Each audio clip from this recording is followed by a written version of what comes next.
Cuando ponen un proyecto o algún rancho o administración de algún proyecto grande en nuestras manos. Entonces, bueno, tenemos que aprender en pequeño y aprenderíamos con finanzas personales para la mujer. Y bueno, pues ahorita nuestra siguiente conferencista, nuestra siguiente conferencia es situación actual y perspectivas de los mercados internacionales de granos y oleaginosas, con Celina Maizquida. Ella es ingeniero agrónomo, nació en Argentina, actualmente vive en Illinois, pero bueno, estamos aquí preparando todo para la siguiente conferencia. Bueno, nada más, Aislinn, ¿estamos en Facebook o esperamos para que se conecte? Ya estamos transmitiendo. ¿Ya estamos transmitiendo? Ok. Sí. Entonces, Celina, ingeniera Celina, ¿está por aquí? Sí, buenos días. Hola, ¿cómo estás, Celina? ¿Qué tal? Mucho gusto. Muchas gracias por la invitación. Ay, qué gusto tenerte, Celina. Yo estaba expectante también con esta conferencia. Estaba leyendo tu currículum y todo. Gracias por estar aquí, por tomarte el tiempo. No sé si coincidimos bueno, creo que a veces los horarios son un poquito difíciles. Entonces dije, qué bueno que la ingeniero se tomó el tiempo. Qué bueno. ¿Te puedo decir, Celina?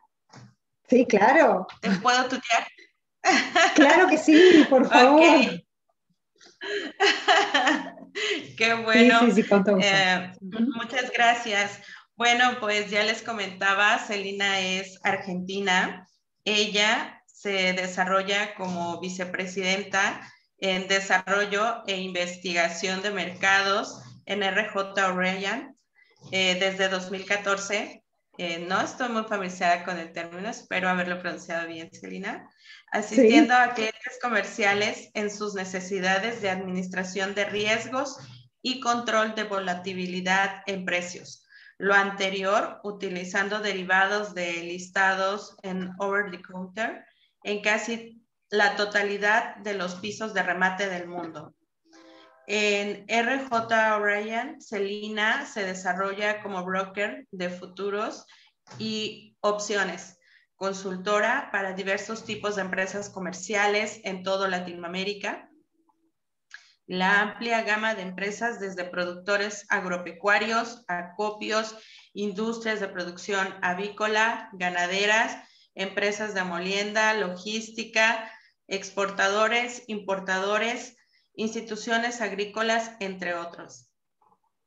Hacen una visión holística y puntual de los eventos que ocurren en toda la cadena comercial agropecuaria.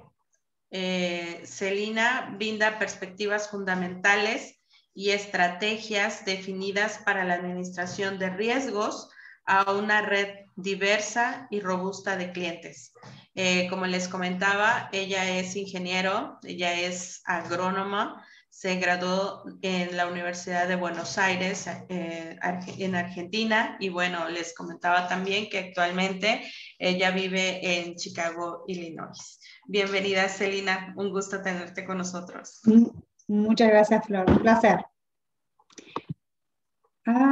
Yo tengo una presentación para compartir, no sé si me habilitan. ¿Sí? Perfecto, sí. Muchas gracias. Sí, claro. Ya está habilitado. Gracias. Muy bien. Nada más ahí, por favor, pedirle mover ahí algo de la configuración. Le aparece como una barra horizontal de Zoom que tiene varias opciones. No sé si aparece en la parte de arriba o abajo. Que dice dejar de compartir, encender el micrófono. Sí. Okay. ¿Qué quieres que ponga ahí? Hasta la parte derecha hay un botón que dice más y tiene 3 puntitos ese botón. Sí. Entonces, le da clic ahí, por favor. Y luego hay una opción que dice inhabilitar anotaciones de participantes. Dice, okay.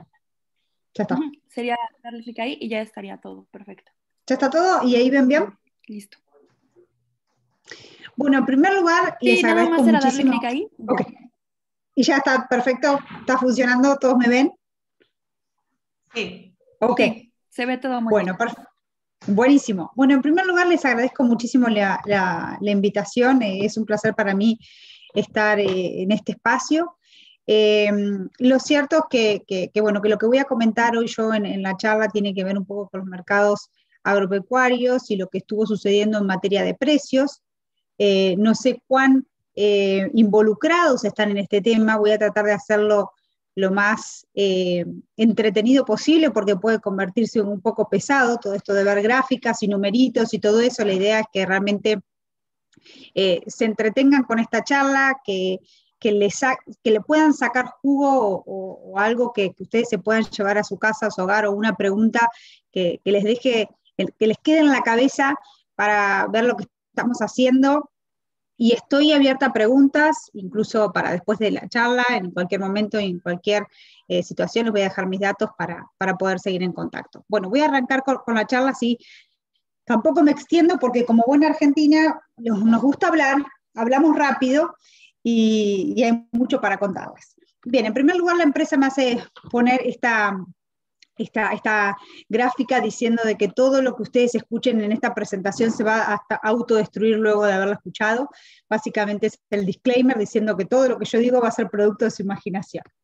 Bien, vamos a arrancar con un tema bastante interesante que claramente nos pegó a todos por igual en todo el mundo, que fue la pandemia que vivimos durante el 2020 y que bueno, todavía estamos en la misma situación. Estamos por cumplir un año. De hecho, yo me acuerdo el 12 de marzo del año pasado que mi esposo me dijo: Celina, tráete todas las cosas de la oficina porque o volvés o no volvés a casa, básicamente, ¿no? Así que nos tuvimos que volver, y ustedes seguramente que también habrán estado en cuarentena, como nos tocó estar a todos. No volvimos a la oficina nunca más, de hecho seguimos trabajando desde nuestra casa, así que posiblemente volvamos en algún momento, pero no todavía. Lo cierto es que la consecuencia de esta pandemia parece que tenemos un poquito de luz al final del túnel. Evidentemente en algunos lugares, sobre todo en lo que es Estados Unidos, la vacuna está funcionando muy bien, tenemos cada vez menos casos. Lo mismo está sucediendo en varias partes del mundo donde estamos cayendo en casos producto de la vacuna, producto de un montón de medidas que se fueron tomando en los últimos tiempos. Fíjense que en Estados Unidos no hace 1000 años, sino este enero, justamente después de las fiestas y que la gente viajó mucho, teníamos hasta 320.000 casos por día de casos COVID. Hoy por hoy hemos bajado 58.000, estamos casi en los mismos niveles que octubre del año pasado, donde realmente habíamos mermado producto de tener un clima un poco más propicio, porque todavía estábamos en verano acá en Estados Unidos, y todavía sigamos con el tema del distanciamiento social, que luego con las fiestas y la entrada del invierno empezamos a crecer en casos. Básicamente contarles esto porque en algún punto y más adelante Estados Unidos va a salir completamente, Dios quiera, de esta pandemia. Y eso va a impulsar el crecimiento, porque lógicamente, ¿qué es lo que nos trajo esta pandemia? El distanciamiento social.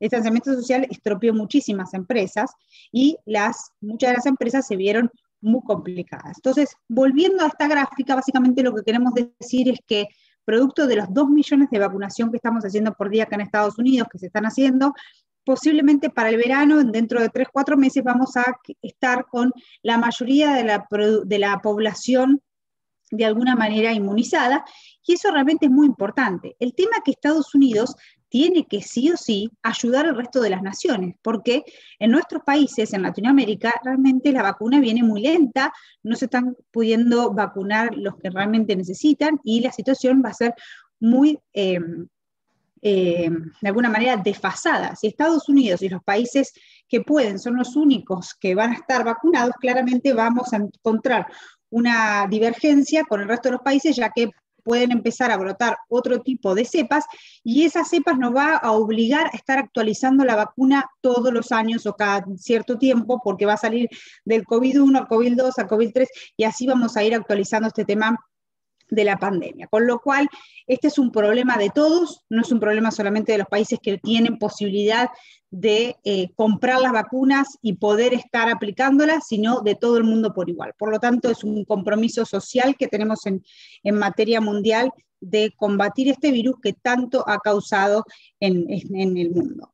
Fíjense que estamos corriendo el virus por un lado, el planeta, y por el otro lado nos está azotando la crisis económica, porque realmente la hemos pasado muy, muy mal en términos de economía alrededor del mundo. Los países que pudieron tuvieron que salir a salvar sus poblaciones con muchísimo dinero, pero hay otras naciones que no tienen bancos centrales, como nos sucede en nuestras naciones de Latinoamérica, que realmente estamos todavía penando la situación de esta pandemia que destruyó muchos comercios, como por ejemplo todo lo que tiene que ver con comercios y con negocios que establecen un vínculo o una relación con otra persona, como el gimnasio, el restaurante, y esto realmente genera mucho empleo y mucho empleo también informal. Hay mucha gente que hoy no tiene trabajo y que va a ser muy difícil volver a recomponer todo este tipo de industria. Por lo tanto, tenemos un compromiso y una situación y un camino muy largo que recorrer todavía en materia de recomposición.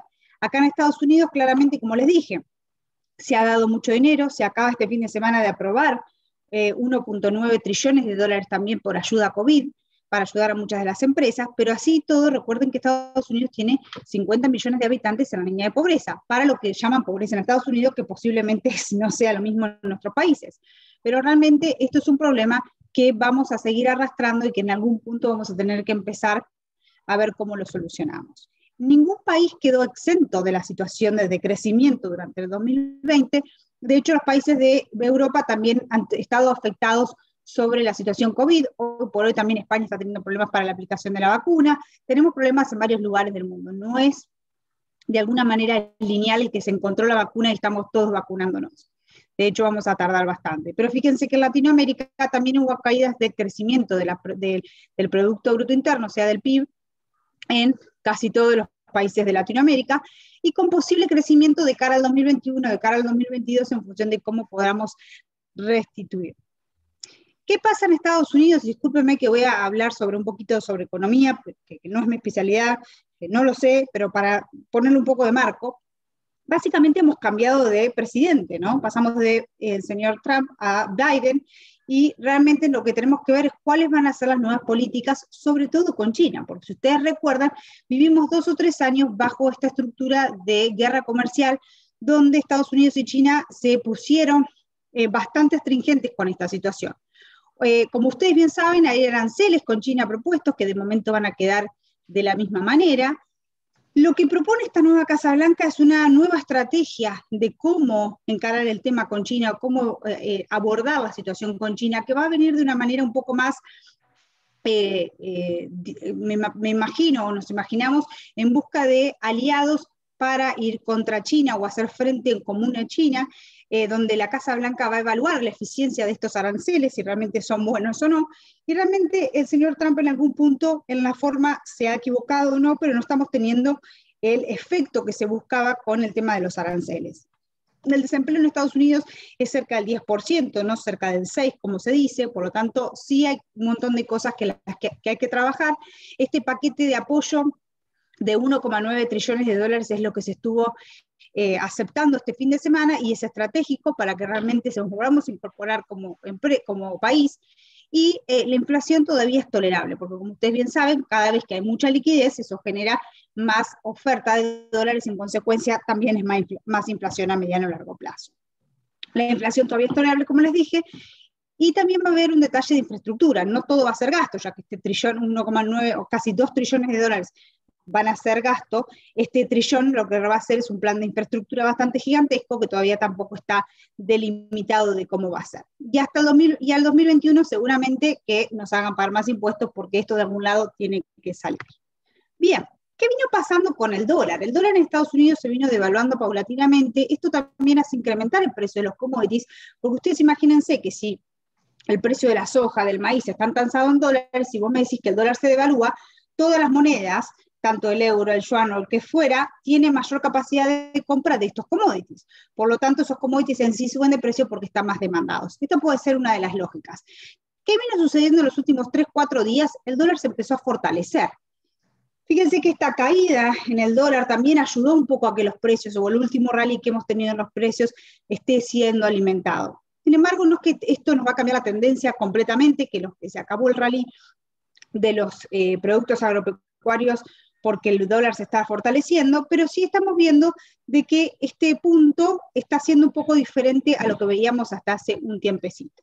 Como les dije, el dólar débil puede o no continuar así, impulsa a los commodities tasados en dólares a subir, fortalece las exportaciones norteamericanas, pero esto puede cambiar si las tasas no, sino los bonos, ¿sí? El rendimiento de los bonos a largo plazo se levantan. ¿Qué quiere decir esto? Que, por ejemplo, si Estados Unidos empieza a mejorar su performance a partir de que vamos a salir del COVID, a partir de que va a haber mucho dinero, que va a crecer y va a ser un país que va a generar mucho crecimiento, o que se espera, porque recuerden que el mercado se forma o lo que muestra son expectativas, ¿no? Después cuando eso se da o no, ya pasó el evento. El mercado está todo el tiempo preciando expectativas futuras, no necesariamente es lo que está sucediendo.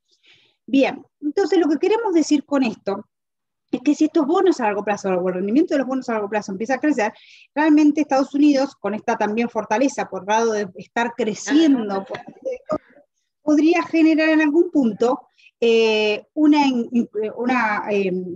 ingreso de capitales para invertir en lo que es dólar. Entonces estamos fortaleciendo desde ese lado. Por otro lado, lo que vemos también acá es el índice del CRE, que es el índice de los commodities.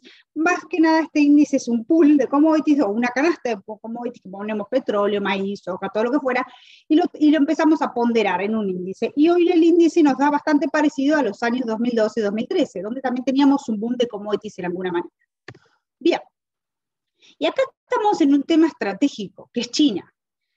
¿Por qué hablamos de China y un tema enigmático? Porque China se está devorando los productos de todo el mundo y realmente esto ha sido uno de los temas detonantes, además de algunos otros temas que vamos a ir hablando a lo largo de esta presentación, del aumento o del incremento de los precios de los commodities a nivel mundial.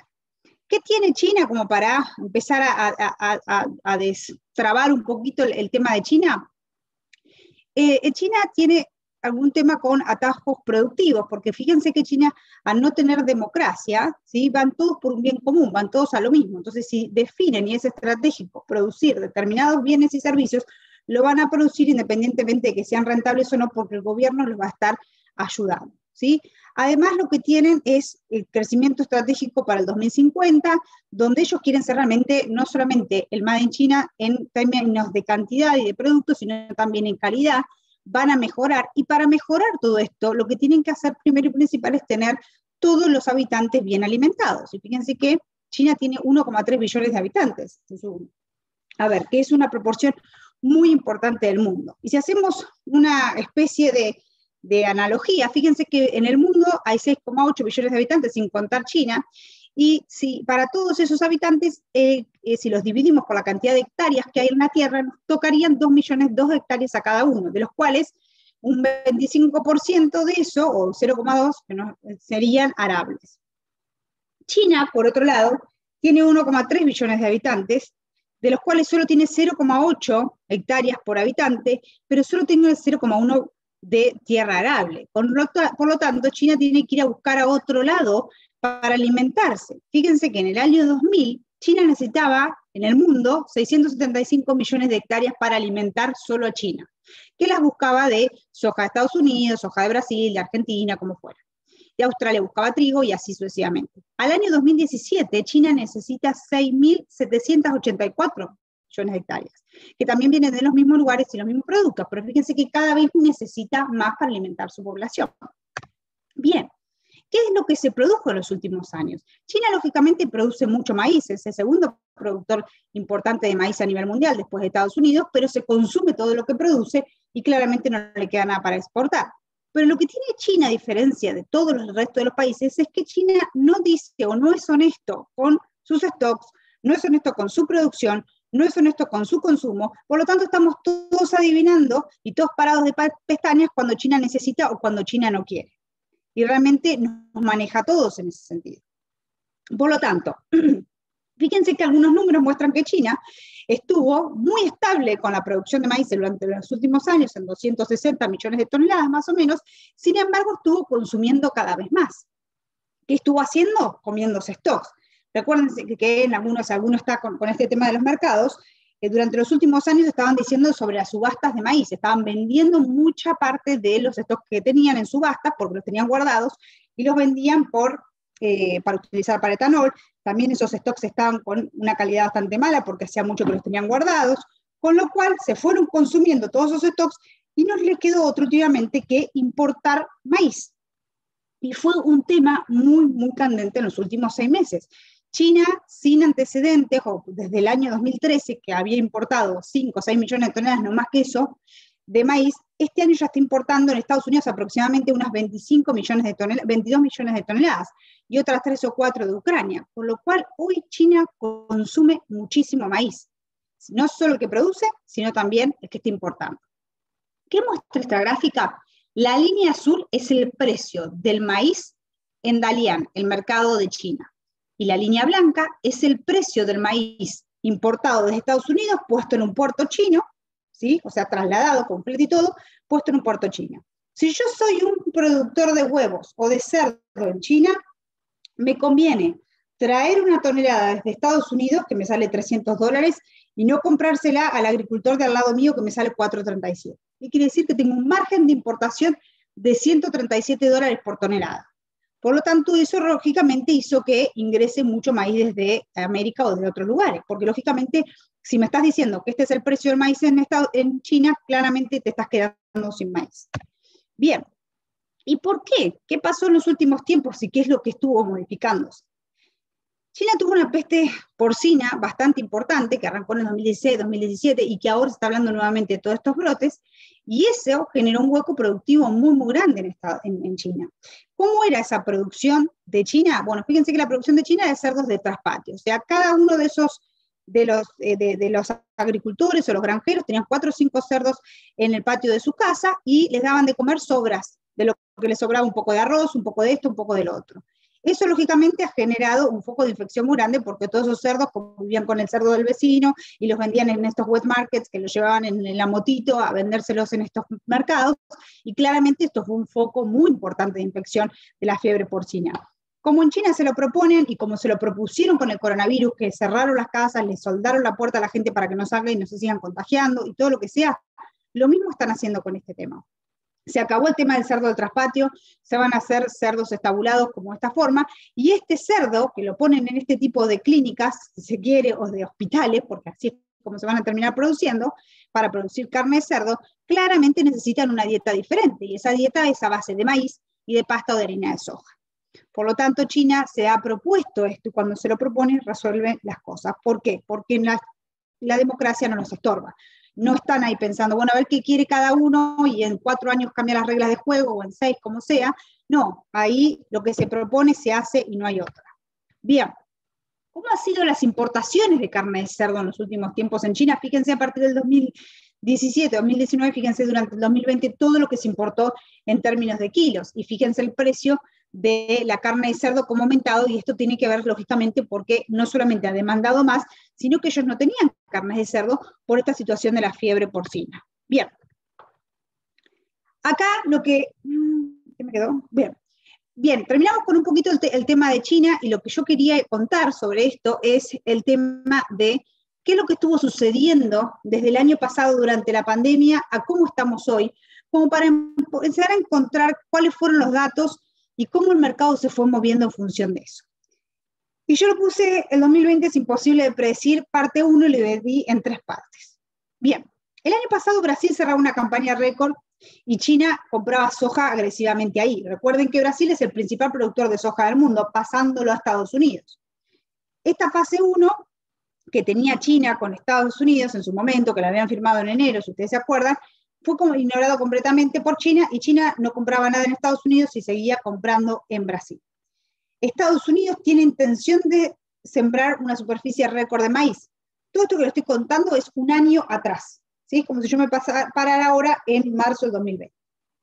La primavera, ¿sí? Acá de Estados Unidos, permite que en los días tempranos sembrar con potencia, y se asume que se va a tener un área de rendimiento enorme acá en Estados Unidos. Los pronósticos climáticos lo que nos decían era que se venía un clima espectacular, un verano templado, que iba a llover, que esto y que lo otro. Y el otro tema que teníamos era el impacto del COVID en el mundo, que lo estábamos empezando a ver venir. O sea, los mercados accionarios de commodities se derretían, y esto pasaba con el precio, ¿sí? El precio de Chicago bajaba, y llegábamos a los $120 por tonelada de maíz, que son los 305 centavos por bushel en Chicago. Acá en Chicago hablamos en centavos por bushel. Bien, ¿qué pasó de ahí en adelante? El USDA empieza a recortar la estimación de área. Recuerden que el USDA del Departamento de Agricultura de Estados Unidos, todos los meses tenemos un reporte mensual. De hecho, hace una hora tuvimos uno, que no dijo mucho, por eso tampoco les estoy contando mucho de eso. No hubo cambio respecto al mes pasado. Y en ese reporte dijo que se iban a sembrar 5 millones menos. ¿Vieron cuando yo les hablaba de las expectativas? Entonces, primero le ponemos una expectativa a algo. Después, de repente, dice, no, eso que dije que iba a sembrar al final es menos. Vamos a sembrar 5 millones de acres menos. La primavera se torna un poco más lluviosa. El verano se torna un poco más seco, en términos de mapas. Las lluvias no llegan a tiempo. La economía empieza a recibir paquetes de ayuda, COVID, sobre todo acá en Estados Unidos y en varios lugares del mundo, donde empiezan a dar dinero para que la gente para no tener un desempleo o un problema social más grande. Y China empieza a interesarse en Estados Unidos, ¿sí? Y ahí tenemos un levantón en el precio del maíz, ¿sí? Para después caer paulatinamente de nuevo los 308. ¿Qué pasó en la parte 3? Que estábamos acá ya en agosto. Tuvimos un huracán en Estados Unidos, sobre todo en lo que es Iowa. Iowa es uno de los principales productores de maíz y de soja de Estados Unidos. Representa casi el 15% de la producción nacional, con lo cual es importante lo que le pasó a Iowa, porque realmente arrasó con muchísima área y también con los rendimientos. Después, el USDA continuó bajando la producción de maíz de Estados Unidos para lo que es soja y maíz. China empezó a apretar con compras en Estados Unidos, y ya empezó a comprar maíz, y empezábamos a ver que los embarques, el dólar se empezaba a devaluar y llegaban los dineros externos, y Estados Unidos estaba saturado, y era una isla, era el único que estaba pudiendo vender, y todo el mundo venía a buscar producto acá. ¿Qué le pasó al precio? Fíjense, subimos a 424 centavos por bushel, que son más o menos unos $200 por tonelada, más o menos, si no me equivoco. Bien. ¿A qué vamos con esto? Que en el 2020, si no te cubrías, no te la metes más tarde, porque fíjense todo lo que pasó. En su momento, para todos los que estaban comprando materias primas, esto era fantástico, mira que me voy a adelantar a comprar, pero fíjense lo que terminó sucediendo. Y esto sigue subiendo en algún punto, ahora estamos, si se quiere, en una meseta, pero sigue siendo bastante importante este viento de cola que tuvieron los mercados en este último momento. ¿Cuál es la situación actual? Todos los que están en celestito y en azul son los importadores de maíz del mundo, ¿sí? Norte de África es uno de los principales, China ahora es bastante importante, Japón, México, es muy importante lo que pasa con el maíz. Ustedes no solamente son productores, sino que también son grandes importadores, sobre todo de Estados Unidos. Y también lo que es todo el cordón pacífico de Latinoamérica. Bien, para ponerlo en un tema un poquito más didáctico, lo que yo les voy a mostrar acá es cómo se distribuye la hoja de balance de maíz en Estados Unidos. Estados Unidos tiene una producción, pero tiene un uso. ¿Cómo se distribuye ese uso? En alimentos balanceados en Estados Unidos se utilizan 143 millones de toneladas. Esta campaña estamos hablando. No es siempre esto va cambiando, ¿no? En función de cuántos animales hay, cómo dan los márgenes de producción, cuánta carne se vende y todo eso. Bien, después. Disculpen. Etanol, se utilizan 125 millones de toneladas. Fíjense que un tercio de la producción de Estados Unidos se quema en etanol. Estados Unidos, el 10% de las naftas o de las gasolinas que nosotros cargamos en nuestro auto tiene un 10% de etanol. Por lo tanto, y ese etanol es más que nada a base de maíz. Se exportan, este año se van a exportar 66 millones de toneladas, el año pasado se exportaron 45. Fíjense cómo se incrementó el saldo exportable, y uno de los motivos o causas ha sido, lógicamente, China. Y el uso industrial, que para maicenas y para otros fructosas y todo eso, 35 millones de toneladas, esto es bastante estable. Con lo cual este año el uso total de maíz es de 371 millones de toneladas. ¿Cuánto hay de oferta y qué es la oferta? La oferta es la producción de esta campaña, lo que se produjo, ¿sí? Recuerden que esta campaña se sembró el año pasado en abril-mayo y se cosechó aproximadamente en septiembre-octubre, ¿sí? Esa tuvo una producción más lo que teníamos de carry, que es lo que sobraba de la campaña anterior. Eso nos da una oferta de 409 millones de toneladas. Si le restamos lo que utilizamos de maíz, nos quedan 38 millones de toneladas de stock. ¿Esto es mucho o poco? Bueno, ahora vamos a revisar. Fíjense, cuando estábamos allá en mayo, decíamos que Estados Unidos iba a tener de stock, ¿sí? Después de tener la producción más lo que traíamos del año pasado, menos lo que se iba a utilizar, en Estados Unidos iban a sobrar 83 millones de toneladas. 83. ¿A cómo estamos hoy? A nada más que 38. ¿Y por qué pasó eso? Bueno, todo lo que les conté antes, que los vientos del derecho, que China empezó a comprar más, entonces aumentó el consumo, que también el tema de recortar área, empezamos a recortar producción, y así paulatinamente fuimos recortando lo que teníamos y a dónde quedamos. Y esto es cuando yo les hablo de expectativas, cómo el mercado se mueve, es por medio de expectativas. En este momento no teníamos el maíz todavía ni siquiera sembrado, lo estábamos terminando de sembrar. Y en este momento recién estaba haciéndose la floración. Y recién acá empezamos a tener realmente el maíz en los hilos. Con lo cual, todo lo que hacemos acá es futurología y el mercado se va moviendo en consecuencia. Bien, así es como estamos hoy, con 10% de relación stock-consumo y con 38 millones de toneladas de stock final. ¿Cómo están las producciones o el tema de los números de cabezas en Estados Unidos para hacer una extrapolación a cómo podría estar el uso de alimentos forrajeros? Bastante bien, hemos crecido en la cantidad de ganado, en la cantidad de cerdos no tanto, pero tampoco hemos decrecido. Fíjense que seguimos estando en uno de los segundos años más altos en términos de cabezas de cerdos, y también en lo que son pollos, con lo cual vamos a seguir consumiendo maíz en Estados Unidos porque realmente la cantidad de animales es interesante. ¿Cómo viene el tema del etanol? Y tenemos que seguir muy de cerca qué pasa con la gasolina. Fíjense, la línea azul es cómo se estaba consumiendo la gasolina en los últimos 5 años. El año pasado, lógicamente por COVID, fíjense el bajón que tuvimos en esta época del año, que nos mandaron a encerrar, y claramente tuvimos una baja muy importante en la utilización de gasolina semanal. Luego empezamos a salir del pozo y salimos un poquito, pero fíjense que para llegar a los máximos, que es esta punta, nos queda mucho trecho. Y acá, como vamos este año, medio a duras penas, un poco para abajo, un poco para arriba, no creemos que nos metamos en este hueco otra vez, pero ahí vamos. Bien, y de esto va a depender mucho cómo evolucione la producción de etanol también. Fíjense que no hace 1000 años, el año pasado tuvimos el petróleo tradeando en valores negativos. $37 negativo. Hoy ya estamos, y hemos alcanzado en el día de ayer los $70, después volvimos a bajar a 65, ya estamos en niveles pre-pandemia en precios del petróleo. Y esto, lógicamente, ayuda al tema de los biocombustibles, que este país también va a ayudar muchísimo a lo que es no solamente el biodiesel, sino también el bioetanol. Bien, los márgenes de etanol están dando un poquito más positivos, con lo cual mejora. ¿Cómo se construye un margen de molienda de etanol? El etanol es lo que vas a vender y vas a vender los DDGs, que es el subproducto del etanol, que esto se utiliza mucho para lo que es, y de hecho México compra mucho DDGs para suplementar, y sobre todo para lo que son vacas de tambo o de leche. Y contra eso lo que uno hace es comprar futuros, o sea, compra maíz y compra gas natural. Bien, entonces cuando el precio del maíz se pone muy caro, claramente el margen es muy bajo, y eso es lo que nos vino pasando. Lo que tiene que subir es el precio del etanol. ¿Cómo sube el precio del etanol? Por medio de que suba también el petróleo. Bien, y el consumo de gasolina. ¿Qué me muestra esta gráfica? Me muestra las exportaciones de maíz de Estados Unidos al mundo. Fíjense, de los 66 que dije antes que se van a exportar de Estados Unidos al momento, y el ciclo comercial arranca el 1 de septiembre y termina el 31 de agosto, tenemos el 89% ya comprometido. Fíjense que es la cifra más alta de los últimos años.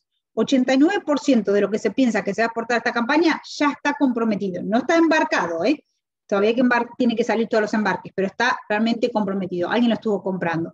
De los cuales ya tengo 18 millones de toneladas que compró China. Fíjense que China, la línea naranja, estuvo casi vacía durante los últimos años y acá vino muy fuerte. Cuando yo les dije hoy 22, es porque hay gran parte que ya estaba comunicada a desconocidos y que posiblemente sea China. Por lo tanto, esto es más y puede ser mayor también. Bien.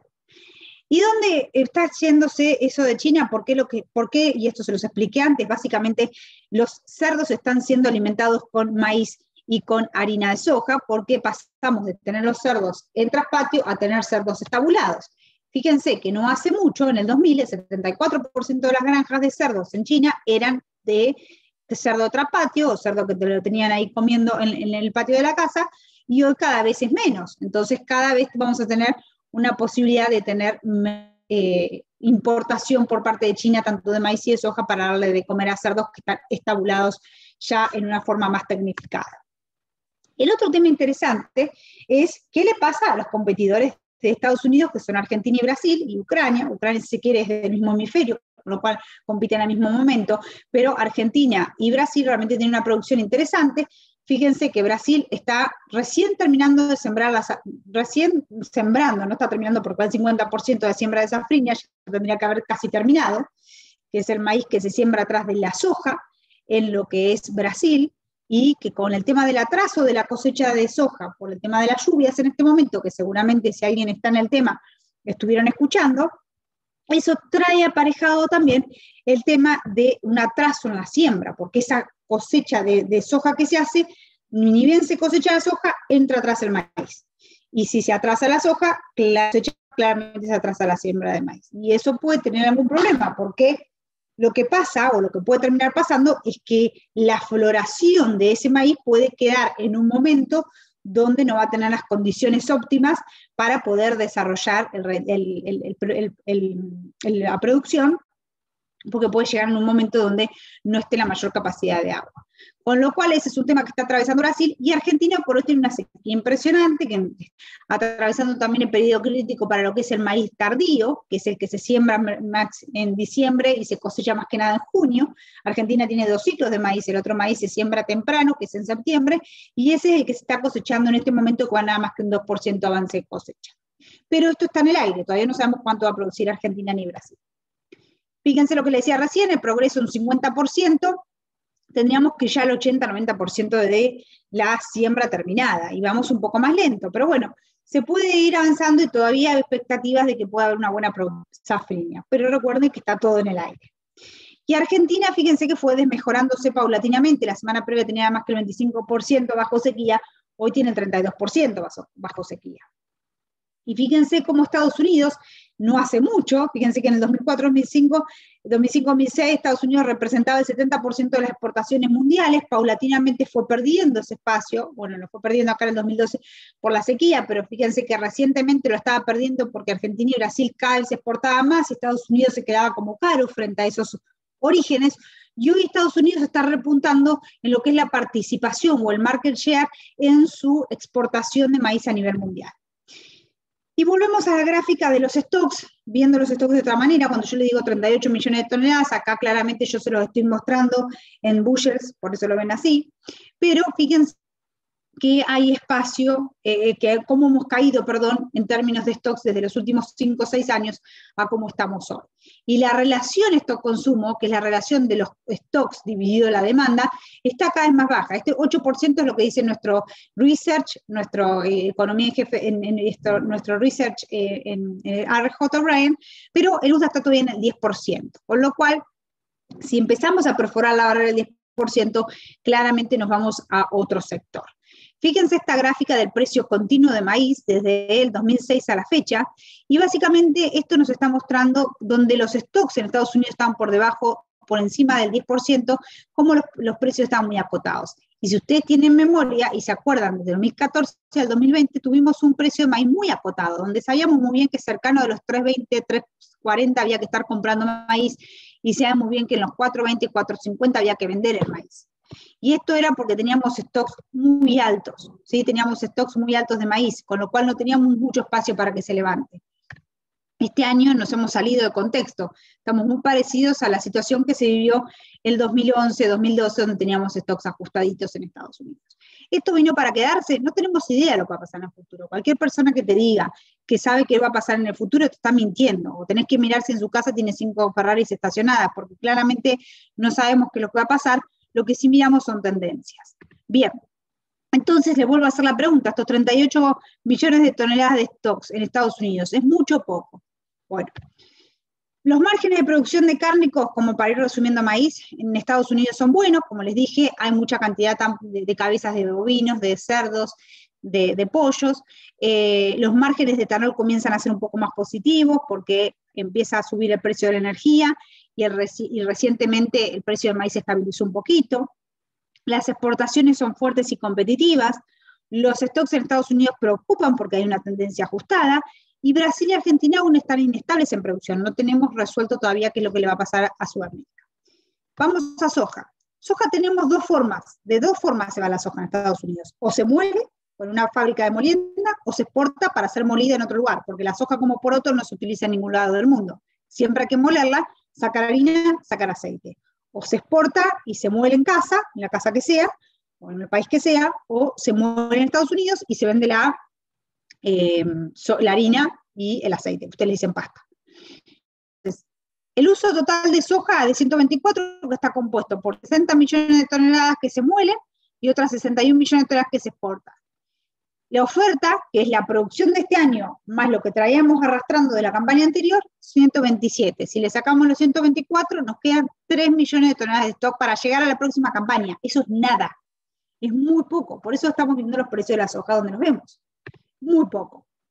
Y de todo lo que se dijo que se iba a exportar, estos 61 millones de toneladas, el 98% está comprometido y le queda todavía el ciclo comercial hasta septiembre.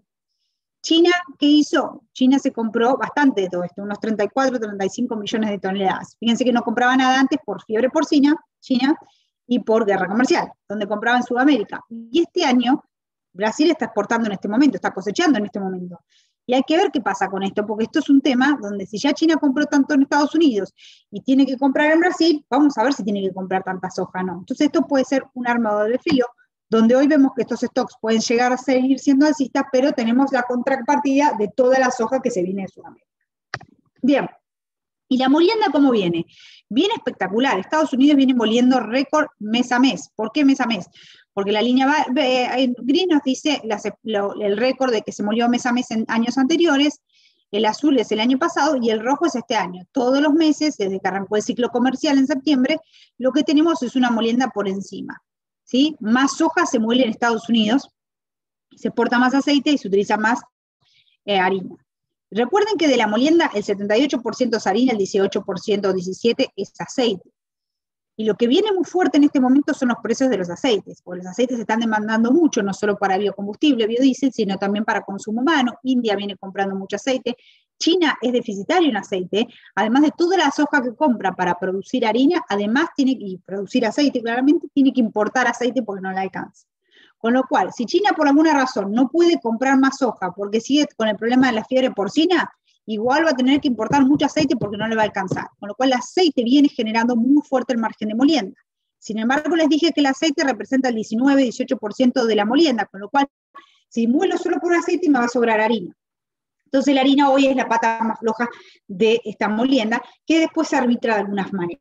Bien, volviendo al tema de los stocks, fíjense, los stocks en Estados Unidos son los niveles que están. Estos 3 millones de toneladas que yo les dije son estos 120 millones de bushels, y tenemos una relación stock-consumo de 2,6%, minimísima.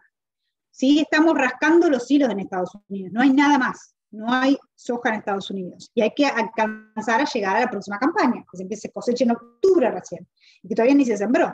Y que hay que ver si le llueve, si no le llueve, y todo lo que ya sabemos que pasa en un cultivo, en un ciclo de un cultivo. Bien. Fíjense, Brasil. La cosecha, como les dije, arrancó muy tarde, muy atrasada. Hoy ya vamos completando un poquito más, 34% versus 40, 45. No estamos tan lejos del promedio, pero hemos sufrido bastante con todo esto. Sigue habiendo clima complicado, o sea, con lluvias, y eso sigue complicando la situación en Brasil, pero vamos avanzando poco a poco. Argentina, de nuevo, se incrementa la sequía, del 26% que teníamos la semana pasada de sequía, hoy ya tenemos el 32%, esto ya empiezan a hablar de que cada vez tenemos más merma de rendimiento en Argentina y menos producción. Argentina no importa tanto en la exportación de soja como sí en la importación de harina y aceite.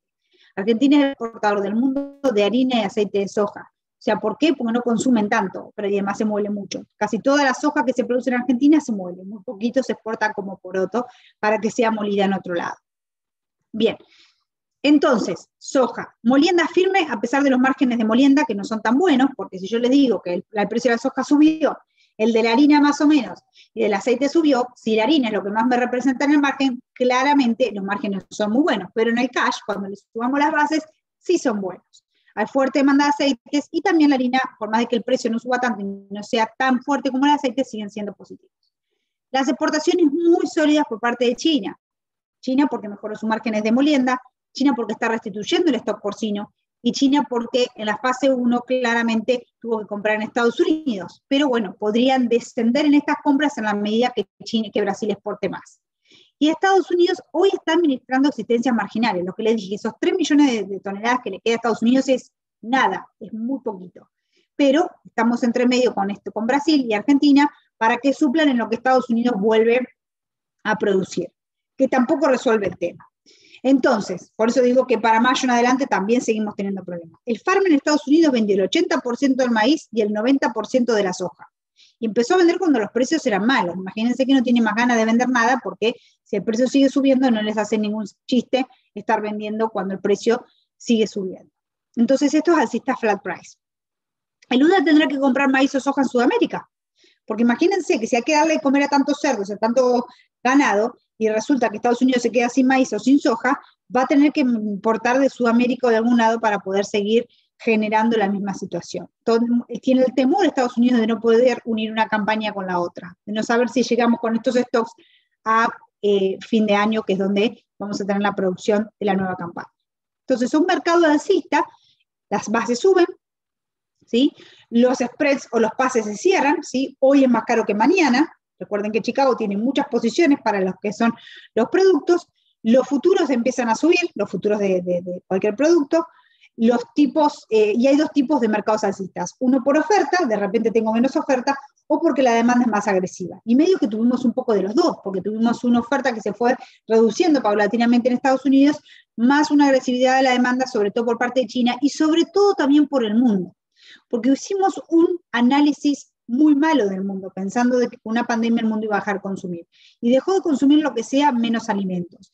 Hemos dejado de viajar, hemos dejado de comprarnos ropa, hemos dejado de tener cualquier otra cosa, pero no hemos dejado de comer. Y con cualquier otro gasto, si uno no gasta en nada, no va a hacer nada, por lo menos sigue comiendo. Y eso es lo que se vio. Y además hay un consumo del por si acaso.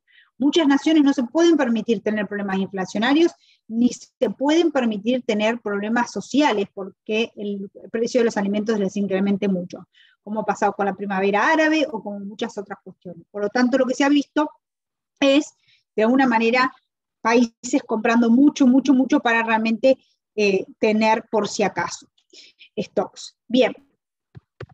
Brasil, como les dije, las exportaciones de Brasil han sido muy malas en enero porque se cosechó poquito. En febrero, 5,5 millones de toneladas, no está malo, pero fíjense lo que se espera para marzo, 14 millones, 15 para abril, 15 para mayo. Es un montón de soja. Brasil piensa que va a exportar entre enero y septiembre 85 millones de toneladas, de las cuales a China irían 63, 65 millones, más todo lo que se compraron en Estados Unidos. Hay que ver si China necesita tanta soja, ¿no? Posiblemente sí, posiblemente no. Y ese es el jueguito que tenemos que sobrevivir todo el tiempo. Argentina.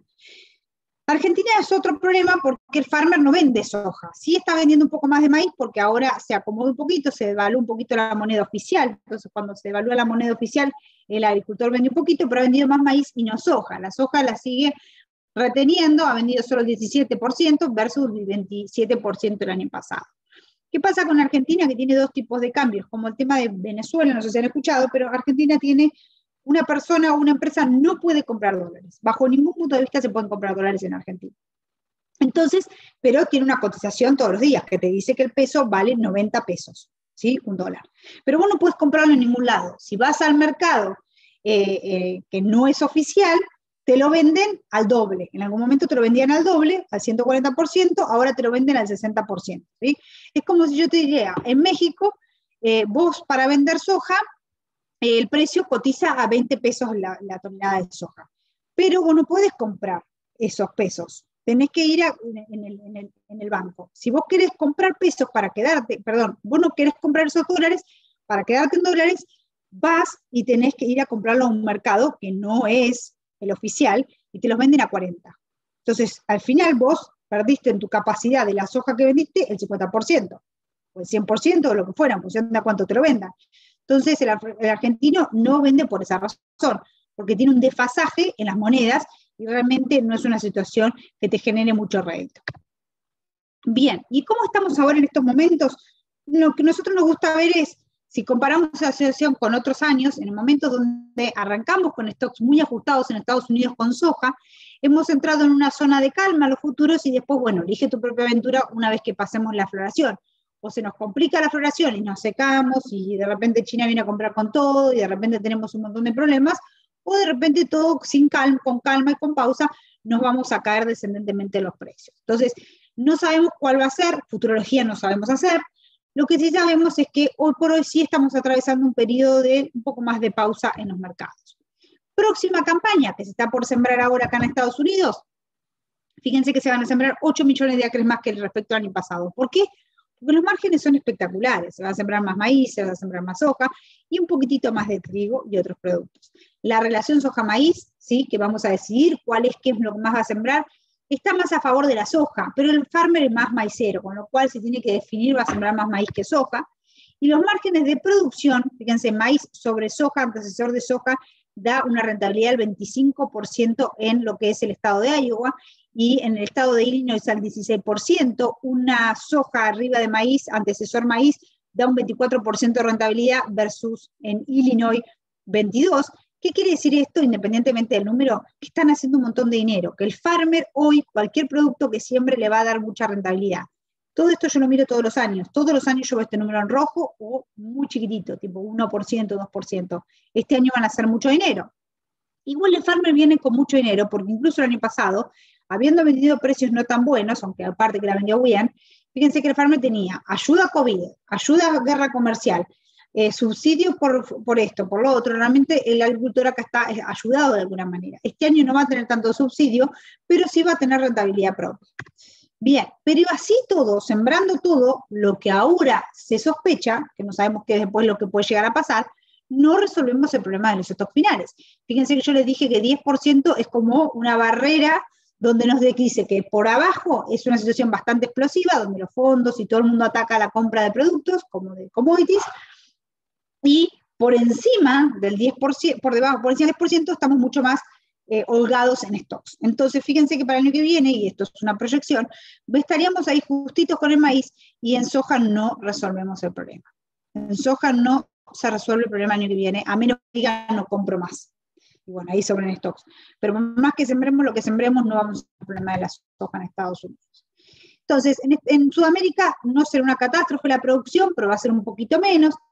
Además, no sabemos si lo existente, cómo está relativo a lo disponible. ¿Sí? Una cosa es el stock, que realmente dice que hay, otra cosa es cuánto disponible el farmer va a vender. Porque Argentina, por más que tenga stock o por más que tenga producción, no lo quiere vender porque es lo que les acabo de contar, porque hay una inflación del 40%, porque prefieren quedarse en grano y no vender y quedarse en pesos que no pueden hacer nada con ellos. Entonces, también hay que tener mucho cuidado de todos los agricultores, sobre todo en Brasil, que han vendido antes y ahora no les hace ningún chiste, porque Brasil ahora, encima con el real devaluado y con este precio de la soja, no tiene ninguna intención de entregar la soja que vendió a $9 o a $10 cuando ahora está en 14, 15. También el tema de aspectos estatales puede hacer que no se venda, o incapacidad económica como lo que sucede en Argentina. Entonces la ejecución va a ser clave, cómo se vaya exportando todo lo que viene ahora en Estados Unidos, en Brasil. Viene subiendo el precio de los camiones para poder la logística, pero bueno, hay que ver cómo continúa todo eso. Y la brecha cambiaria en Argentina, que no tiene cura rápida, que en Argentina van a vender maíz, después soja, y hay que ver qué es lo que van a hacer para la próxima campaña en Sudamérica. Hay que incentivar a que siembren soja, evidentemente, porque no se resuelve el tema en Estados Unidos. Entonces, algunas notas de interés. Sudamérica, aún con dudas en la producción, pero más dudas sobre la ejecución, cómo realmente va a sacarse encima toda esa soja Brasil, y de qué manera. Los mapas climáticos son como adivinar precios, no sirven, solo juegan con tus sentimientos, no sabemos después cómo va a ser el clima acá en Estados Unidos, no tenemos idea. El programa exportador en Estados Unidos está saturado, y la nueva campaña de Estados Unidos no resuelve el problema de stocks ajustados. No hay margen de error. Si llega a llover o no llega a llover en los momentos que no necesita o que necesita, realmente vamos a tener problemas productivos para la próxima campaña en Estados Unidos. Entonces, ¿cuáles son los riesgos que tiene este mercado? Muchos. Los fondos están largos, no se los mostré, pero los fondos están largos en todos los productos, ¿sí? Están comprados. Están pensando que el maíz, que la soja, que el trigo, todo va a subir subiendo. Pero pueden salir como pueden seguir agregando posiciones, ¿sí? Y estos son especuladores, no tienen ni idea ni dónde está el maíz, ni cómo es un grano de maíz. Ven que el stock final es bajo, compran y a ver si esto realmente les genera una ganancia en el mediano o corto plazo. El dólar, ¿cuál será la tendencia en el mediano plazo? Si va a ayudar a los commodities siguiéndose devaluándose o se va a fortalecer, va a seguir su propia ruta independientemente de lo que hagan los commodities. Hay destrucción de la demanda, y cuando hablo commodities hablo maíz, soja, ¿sí? Todos esos productos. La destrucción de la demanda por precios altos no sucedió hasta el momento. ¿Por qué va a suceder ahora? O sea, lo que yo les decía antes, ¿por qué no se destruyó la demanda por COVID, diciendo yo no compro más maíz, no compro más soja, no compro más nada porque los precios subieron mucho, por COVID no puedo. Bueno, evidentemente si no pasó antes, por lo que les dije, porque hemos dejado de hacer cualquier cosa menos de comer, ¿por qué va a suceder ahora que estamos saliendo de la pandemia, ¿no? China continúa siendo la gran incógnita, siempre. O tiene nuevos brotes de fiebre porcina y no va a comprar un pepino, o está restableciendo su piara de cerdos para junio de 2021, que es lo que está diciendo por todos lados. Entre medio pueden ser las dos cosas, va a jugar con nuestros sentimientos como siempre. Estamos muy lejos de los pisos de los últimos años en los precios, pero también estamos muy lejos de los techos, porque no sabemos hasta dónde llega esto. Entonces, esto tiene solución. ¿Cuál es la solución? Están en buenas manos en la administración de riesgos, que es operar y utilizar las herramientas del mercado para estar cubiertos.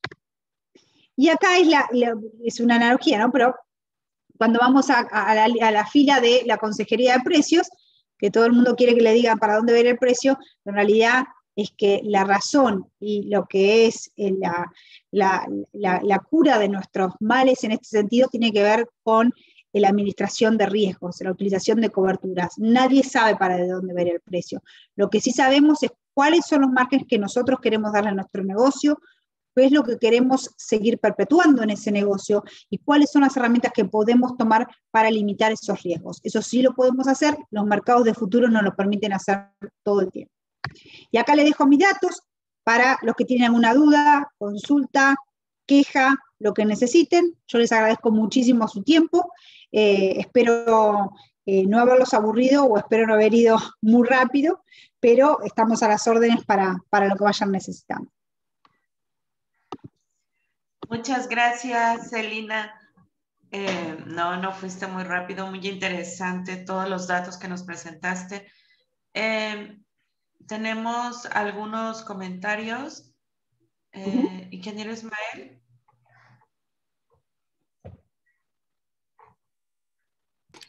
Bueno, sí, primero agradecerle a Celina, una extraordinaria agrónoma argentina, agradecerle en nombre de la Federación de Asociaciones de Egresados de Chapingo esta disertación tan importante sobre un tema que es de momento.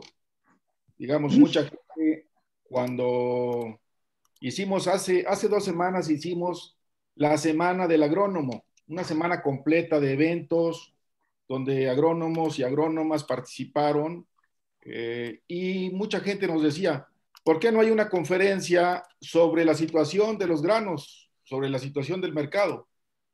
Y entonces, para la Semana de la Mujer, que es esta que estamos desarrollando desde ayer y que va a terminar el próximo viernes, dijimos, para la Semana de la Mujer tenemos que invitar a una agrónoma, a una mujer que tenga que ver con el tema de los mercados, para que nos hable de eso.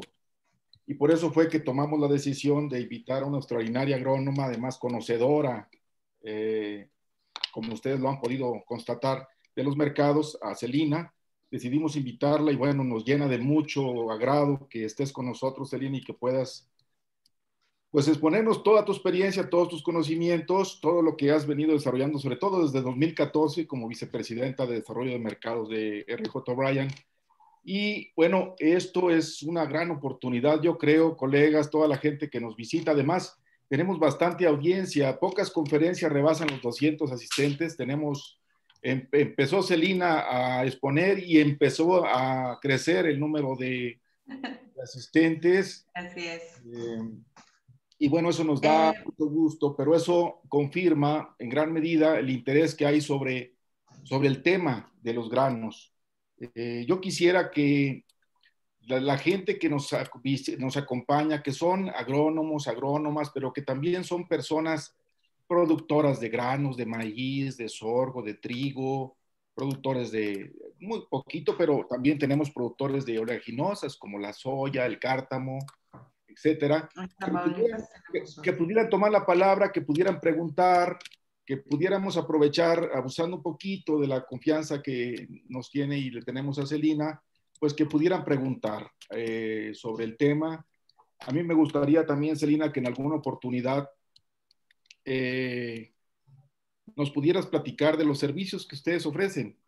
Es muy importante que, ya que estamos con este público tan importante, nos pudieras tú un poquito decir cómo RJ O'Brien, como casa de bolsa, como correduría, ofrece esos servicios de cobertura que tú sugieres, porque efectivamente estamos en un mercado volátil y entonces la respuesta o la cura en mercados volátiles es la administración de los riesgos ligados a variaciones de precio. Y eso se llama en español, se llama coberturas. Nosotros lo conocemos como coberturas. Eso que tú mencionas como futuros, como opciones, exacto, puts, calls, etcétera. Todo eso, pues son las coberturas, como acá le conocemos a ese concepto. Entonces, ¿cómo RJ O'Brien nos ofrece esos servicios? En fin, este espacio es abierto para ti, desde luego, y también para nuestros asistentes, para que platiquemos en confianza y nos vayamos con un poquito más de claridad. Entonces, mi intervención es en el sentido de pedir un poquito, conocer qué ofrece RJ O'Brien. Bien. En segundo lugar, pedirles a nuestros asistentes que puedan pues mandar sus preguntas en el chat, que puedan también tomar la palabra si alguien lo desea para hacer intervenciones, alguna pregunta en vivo muy, muy concreta. Eso por ahora. Muchas gracias. Adelante, Celina. Adelante, compañeros. Bueno, muchísimas gracias. La verdad que es un placer, como les dije, estar en este foro. Y RJ O'Brien es una empresa bastante vieja, les diría, porque somos socios fundadores del CME en el año 1914, así que imagínense la cantidad de años que ya estamos en la industria.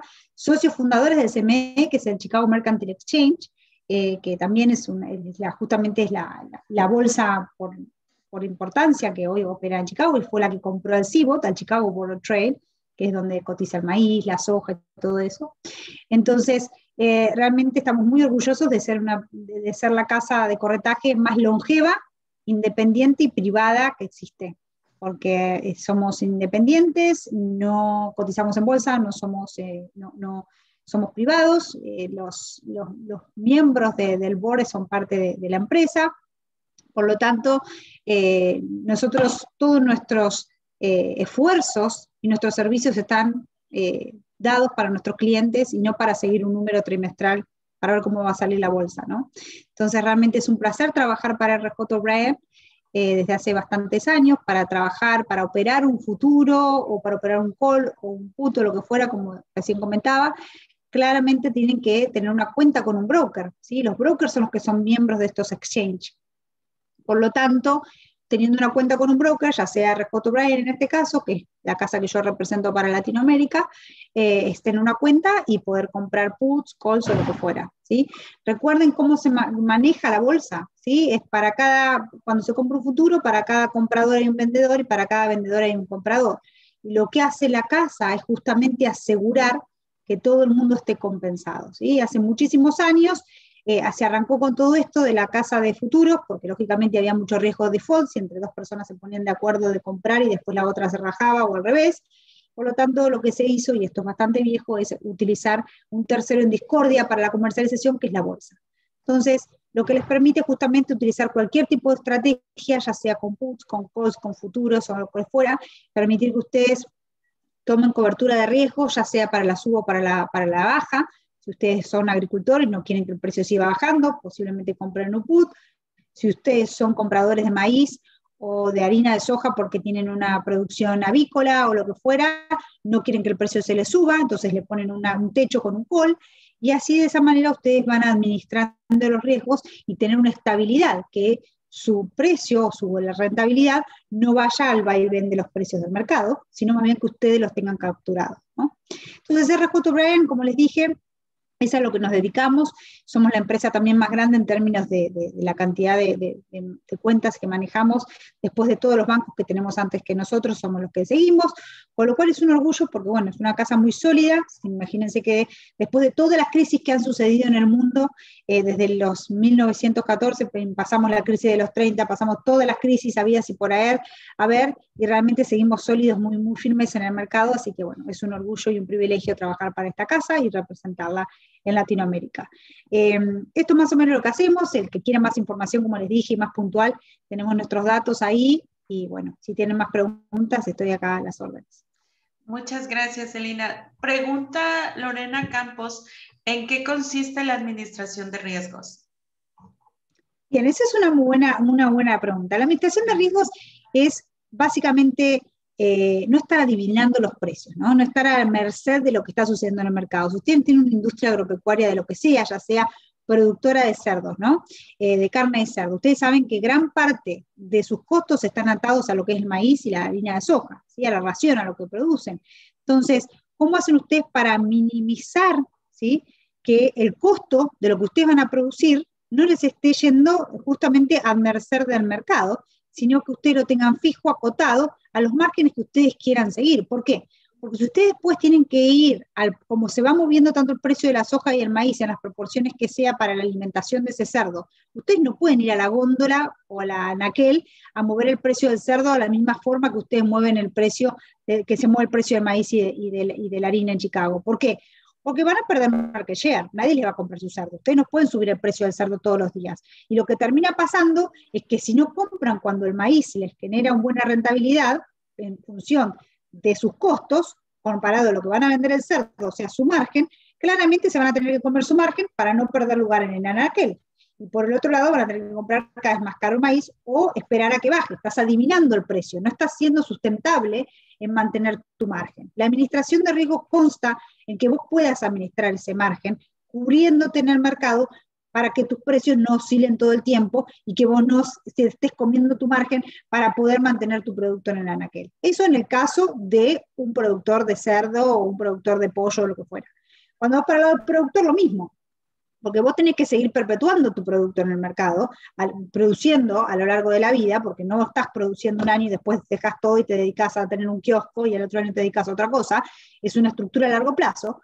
Con lo cual, si vos ves que el precio del maíz sigue subiendo, en algún punto decís, bueno, a mí esto ya me genera para pagar los costos, ya me genera buena rentabilidad, quiero seguir abierto a la alza por si sigue subiendo, pero yo la tendría que ir poniendo una venta acá, o tendría que ir vendiendo algo, poniendo un piso, porque si me bajo de nuevo, otra vez me quedo mal vendido y posiblemente pierda todo lo que ya puse de semilla, de labores, de campo en alquiler o lo que fuera. Entonces, es una manera, la administración de riesgo justamente lo que te permite es capturar tu margen. Y tu margen solo lo sabes vos, no lo sé yo, no lo sabe nadie. El margen de a cuánto vos compraste tus productos, y a cuánto vos querés vender y cuánto querés recuperar de esa inversión, solo lo sabes vos. Y lo que sí podemos hacer son estrategias que te permitan capturar ese margen cuando el precio te lo da, por medio de herramientas, y en función de eso también ver de qué forma uno se puede quedar abierto a que si el precio siga subiendo, siga capturándolos, y también la posibilidad de que si compro un producto, porque yo del otro lado soy un productor de cerdos o un productor de carne o lo que fuera, y compro maíz, ¿cómo también puedo quedar, si compré y el precio sigue bajando, no quedarme con un stock caro, ¿no? ¿Cómo puedo cubrir lo que ya compré por si el mercado sigue bajando? Entonces, hay muchas formas. Lo cierto es que la administración de riesgo lo que te hace es justamente no seguir viendo el mercado, ver cuándo le atino, si subió o bajó, sino cómo hacer que el mercado trabaje para mí. Yo me pongo los límites. Yo decido que cuando compro, yo decido cuando vendo. Ok. Te preguntan Arturo Sean. Parece ser que China será un importador importante de maíz y soya hoy y en el futuro. ¿Es cierto eso? ¿Es correcta su apreciación? Sí, yo creo que sí. De hecho, fue un poco lo que atravesamos en la presentación. El tema es con qué cara lo querés ver, ¿no? Sí, China dice eso, pero China no es honesto con sus márgenes, no es honesto con sus costos, no es honesto con sus stocks, no es honesto con su producción. Hoy por hoy vemos que China va a necesitar esos productos. Y yo me inclino a lo que dice, ¿cómo dijiste que le hizo la pregunta a la persona? ¿Cómo es el nombre de la persona? Arturo. Arturo, yo me inclino por lo que dice Arturo de que sí, China va a ser un gran comprador de productos, porque China tiene que alimentar a toda esa gente. Si quiere realmente ser una de las potencias mundiales en 2025, en el 2050, primero tiene que alimentar a todo el mundo, todo su país en realidad. Con lo cual va a tener que seguir surtiéndose de productos agropecuarios, sobre todo maíz y sobre todo soja. Pero, fiebre porcina, pero también está produciendo pero. Entonces, tampoco van a querer que todo el mundo sepa que van a ser grandes compradores, porque nos podemos poner muy firmes y decir, bueno, si querés este producto, venímelo a buscar. Y esa es la actitud que también tenemos que tomar como proveedores de productos a China. Nosotros sabemos que China, estamos mirándolo todo el tiempo porque se lleva el 50% de lo que el mundo produce, con lo cual es un importante cliente, pero por el otro lado nos tiene a todos parados de pestañas para que le vendamos a ellos, entonces tenemos que ver de qué manera también nosotros defendemos nuestros productos, ¿no? Claro. Sobre todo, bueno. Te pregunta Samuel Sánchez. México importa el 95% de la demanda de soya. De acuerdo a la situación actual del grano en el mundo, ¿es o no conveniente impulsar su cultivo en México? Y sí, muchos van a pasarse a cultivar, porque si los precios siguen subiendo, imagínate, el tema no pasa solo por precio, pasa por infraestructura, pasa por cultura, por tradición, por un montón de cosas, ¿sí? Brasil está preparado para, y esto que no me escuché ningún brasilero, pero van a desmontar todo el Amazonas, porque los precios siguen dando y hay espacio, y van a sacarlo.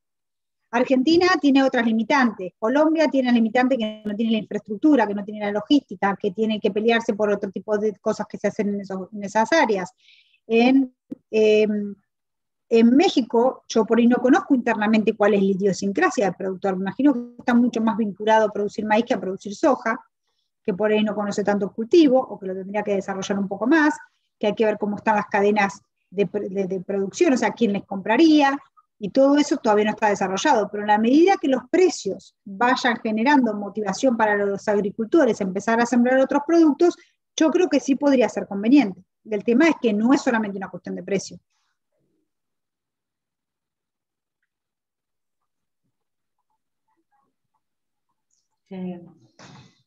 Ok. Como que se cortó un poquito el internet al final. Oh.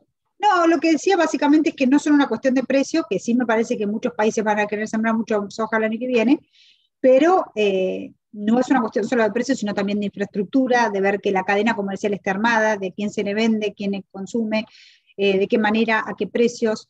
Recuerden que ustedes en México tienen que ver el precio de Chicago, pero después como tienen un precio de importación, entonces sí importan, pero después el precio local queda más caro que el de importación, pierden espacio, que también pasa con el maíz y pasa con muchos productos, con lo cual no es tan sencillo para decir, sube Chicago, me pongo a sembrar soja, ¿no?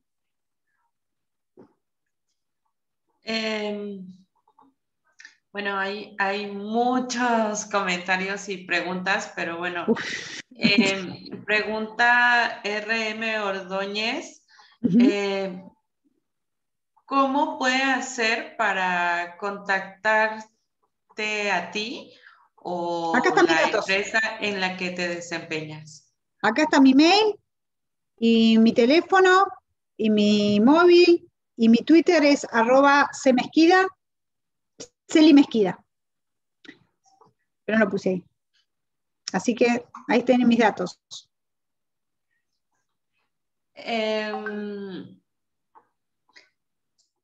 Aquí nos están hablando un poco sobre maíces criollos y nos dejan un teléfono.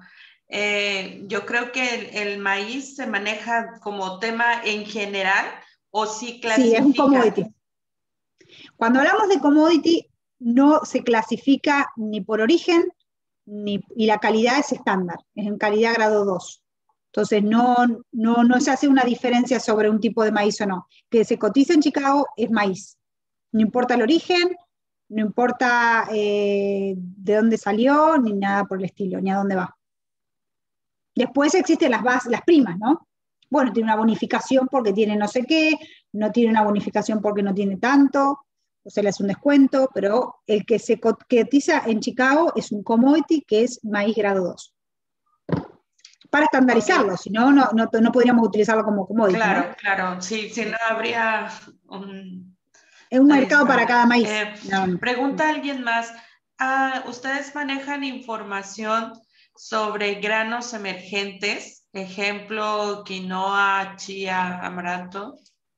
Son granos mucho más especializados. Nosotros trabajamos más que nada con commodities que cotizan en la bolsa. Esas son specialities, ¿no? Entonces eso lleva a un mercado donde es más entre partes, que no necesita, dónde están. Es un mercado donde puede generar muchísimo margen si un año se necesita mucho y si conoces tu canal de comercialización y es un año muy difícil y de repente nadie lo quiere. Celina, creo que no escuchamos tu respuesta. ¿Cómo? ¿No me están escuchando? No, sí, bueno, No. yo creo que más bien es el internet de Flor, porque sí se escucha bien. Yo también le escuché bien la respuesta. Ah, ok, perfecto. Bueno,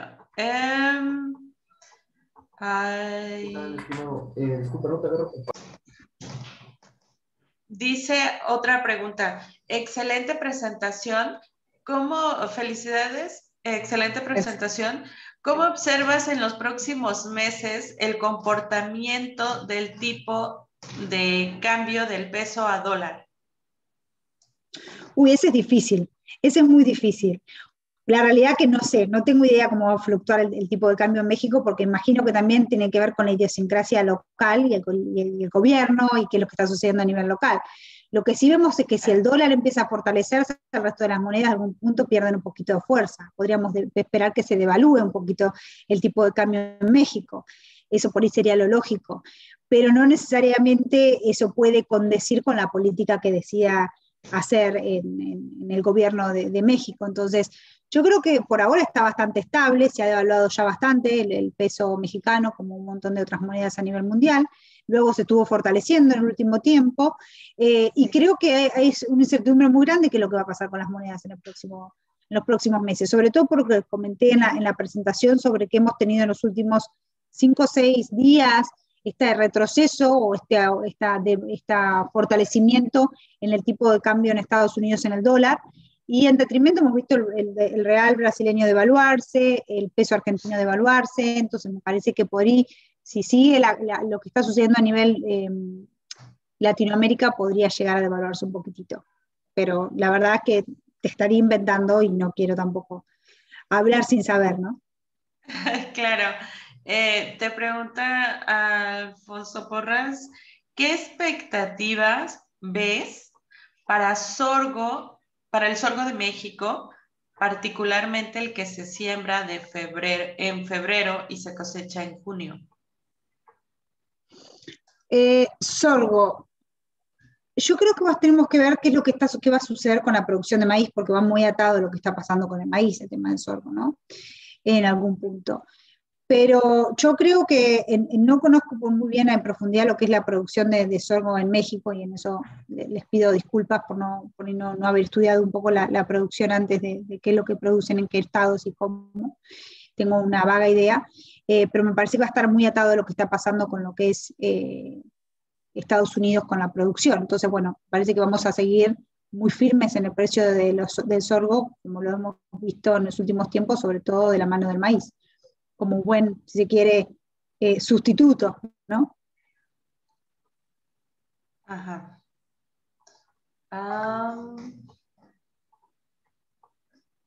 Bueno, entonces, ¿tú crees que la cosecha de soya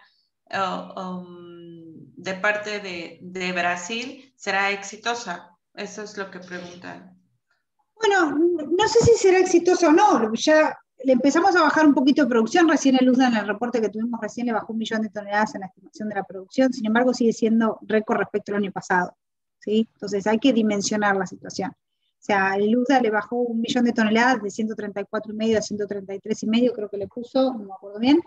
Y el año pasado se produjeron 126, con lo cual si se producen 128 todavía estamos en récord de producción.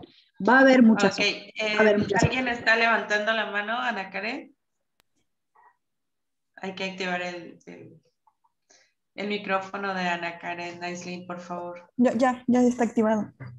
Bueno, hola, buenas tardes. Antes que nada, quiero agradecer la ponencia de Celina. La verdad es que nos dio unos datos realmente muy buenos, y yo creo que la manera en que los explicó fue muy buena, ya que, por ejemplo, yo no estoy tan familiarizada con la cuestión económica. Sin embargo, la presentación que la dio de tal manera que yo creo que los que están en una situación similar a la mía la pudimos entender bien. Entonces, o sea, a pesar de que somos agrónomos, tal vez no tenemos ese enfoque, ¿no? Ese enfoque económico. Entonces sí fue muy clara y también felicitarla porque es un aliciente ver a una mujer latinoamericana tener éxito en una empresa tan importante como la que ella representa. Y pues básicamente es eso, así que bueno, también la ponencia que nos dio me recordó mucho a un libro que he estado leyendo, pero realmente voy un poco lento precisamente por la cuestión que tiene muchos tecnicismos económicos, que se llama La silenciosa conquista china. Ahí nos habla también sobre cómo los chinos en distintos aspectos, no solamente el agrícola, pues van metiéndose poco a poco en nuestros mercados y ya están con una presencia muy importante y muy imponente, y sobre todo en países latinoamericanos como lo son México o Argentina. Entonces, así es. Pues básicamente es eso. Y gracias. Muchas gracias, Ana Karen. Muchas gracias. Y lo que decís de China, de hecho me voy a anotar el nombre del libro que acabas de decir, es real. Poco a poco se están quedando con varias cosas. De hecho, en Argentina creo que les corresponde gran parte de nuestros recursos a China. Y por eso cuando decimos, bueno, qué bueno que China nos siga comprando, hay que ver si hay que darle el commodity, porque hay que darle el producto ya elaborado y agregar valor en nuestros países de orígenes, y de esa manera agregar más mano de obra, generar más puestos de trabajo, más ganancia en nuestro país antes de vender el producto para que China lo haga, ¿no? Pero bueno, es muy difícil porque nuestros países en algún punto son más pobres y no nos queda otra que resolver el problema de corto plazo, como siempre. Así es.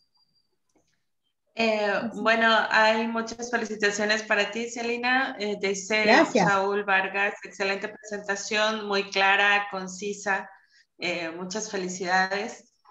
Y bueno, tenemos varias felicitaciones.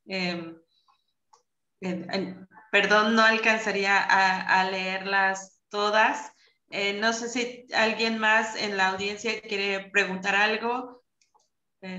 Yo quisiera, Flor Lucero, si me permites, quisiera pues hacer una pregunta, dando un breve comentario antes. Por lo que puede apreciarse a partir de lo que Celina nos ha dicho, se puede ver que hay pues, factores que influyen en los precios. Al final de cuentas, todo se refleja en precio. Obviamente estamos hablando de condiciones de oferta, de condiciones de demanda, pero todo lo que pase impacta los precios. Y el tema, pues, es de precios. Y también los productores, cuando se deciden a cultivar algún bien, algún grano, alguna oleaginosa, pues lo deciden mucho a veces en función del precio. Obviamente en nuestro país influyen factores de orden cultural, como ha dicho Celina, como en todos lados, pero un factor que orienta mucho la decisión de qué cultivar, pues son los precios. En ese sentido, pues lo que podemos ver es que esos precios, ese factor tan importante, pues está impactado por muchos factores, vale la redundancia. Ella nos ha hablado del clima, nos habla del clima de Brasil, de la perspectiva del huracán que hubo y que afectó a Iowa, nos habla de la sequía en Argentina, etcétera. Nos habla de clima. Entonces, un factor es clima. También nos habla del dólar, de que hoy el dólar en Estados Unidos se está fortaleciendo. Si se fortalece, si es más, o sea, cuando se fortalece lo que estamos entendiendo es que está más caro. Es el dólar está más caro, está fortalecido, está más caro. Si está más caro, entonces, para los países que importan de Estados Unidos, pues es más caro importar.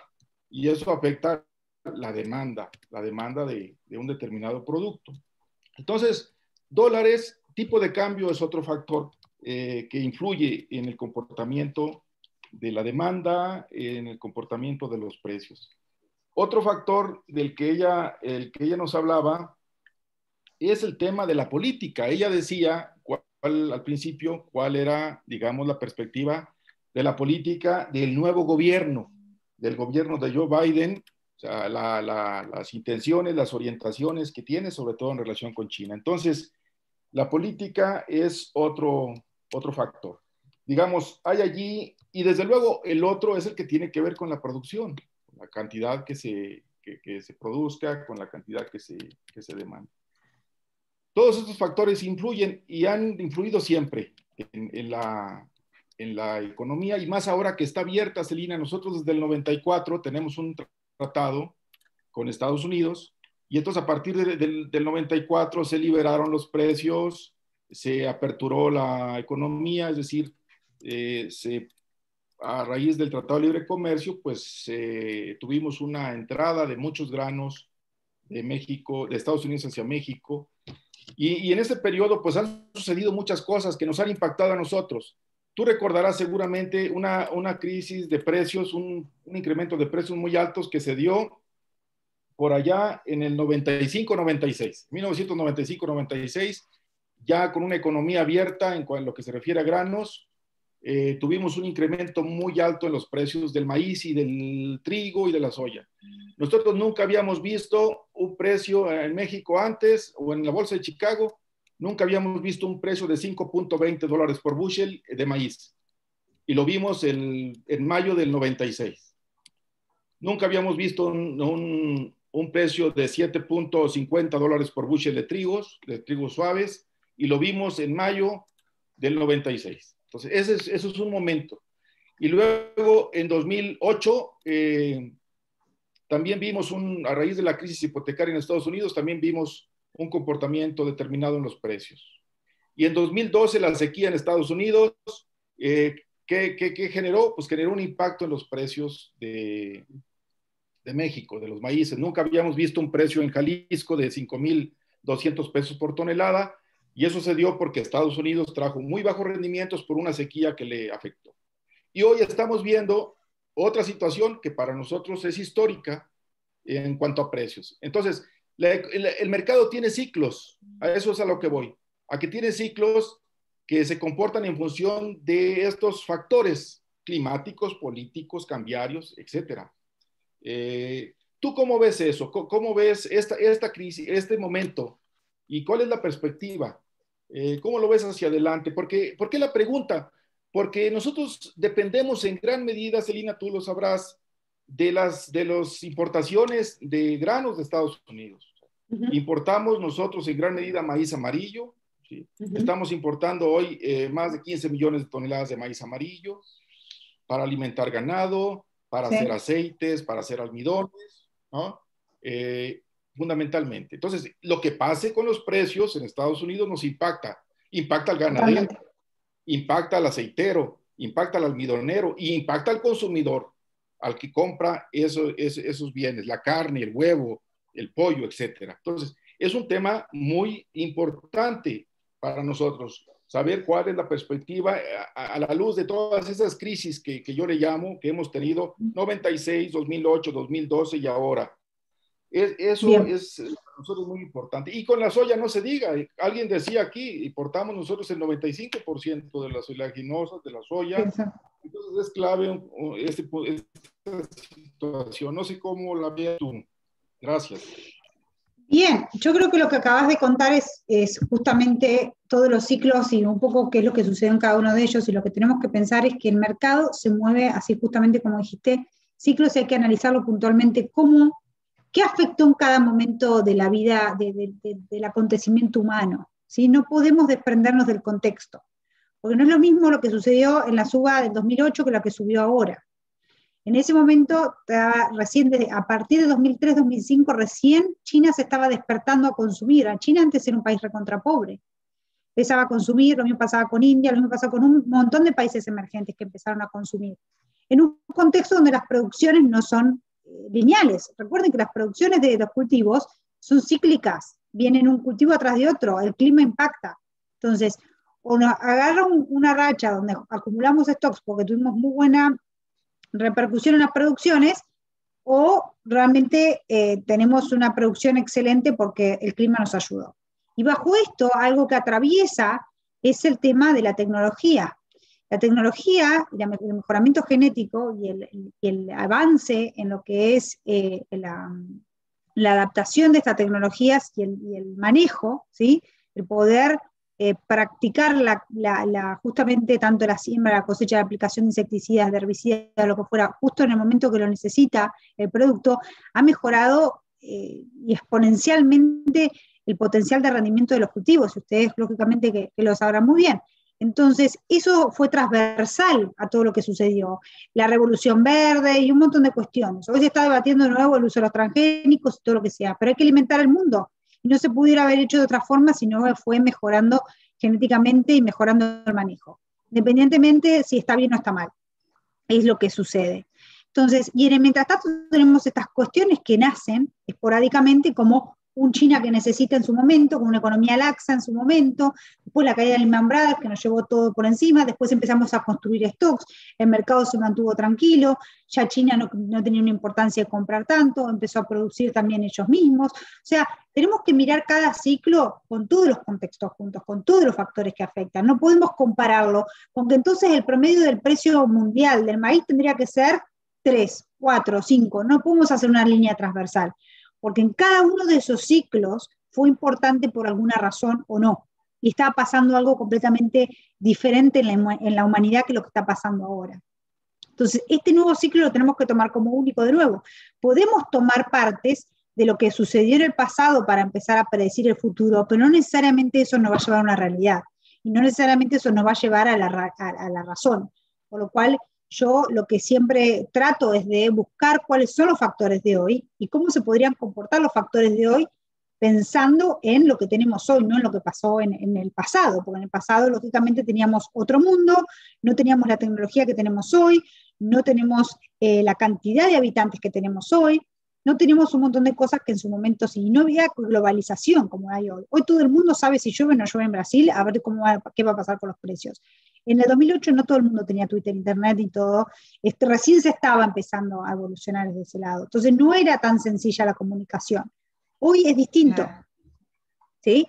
Y hoy también tenemos fondos operando, cualquier persona puede acceder a nuestros mercados sin ni siquiera tener una cuenta en Chicago, directamente compra un ETF de maíz o de soja o lo que fuera, y compra proxy maíz, compra por proxy soja y utiliza estos mercados en forma de ingresar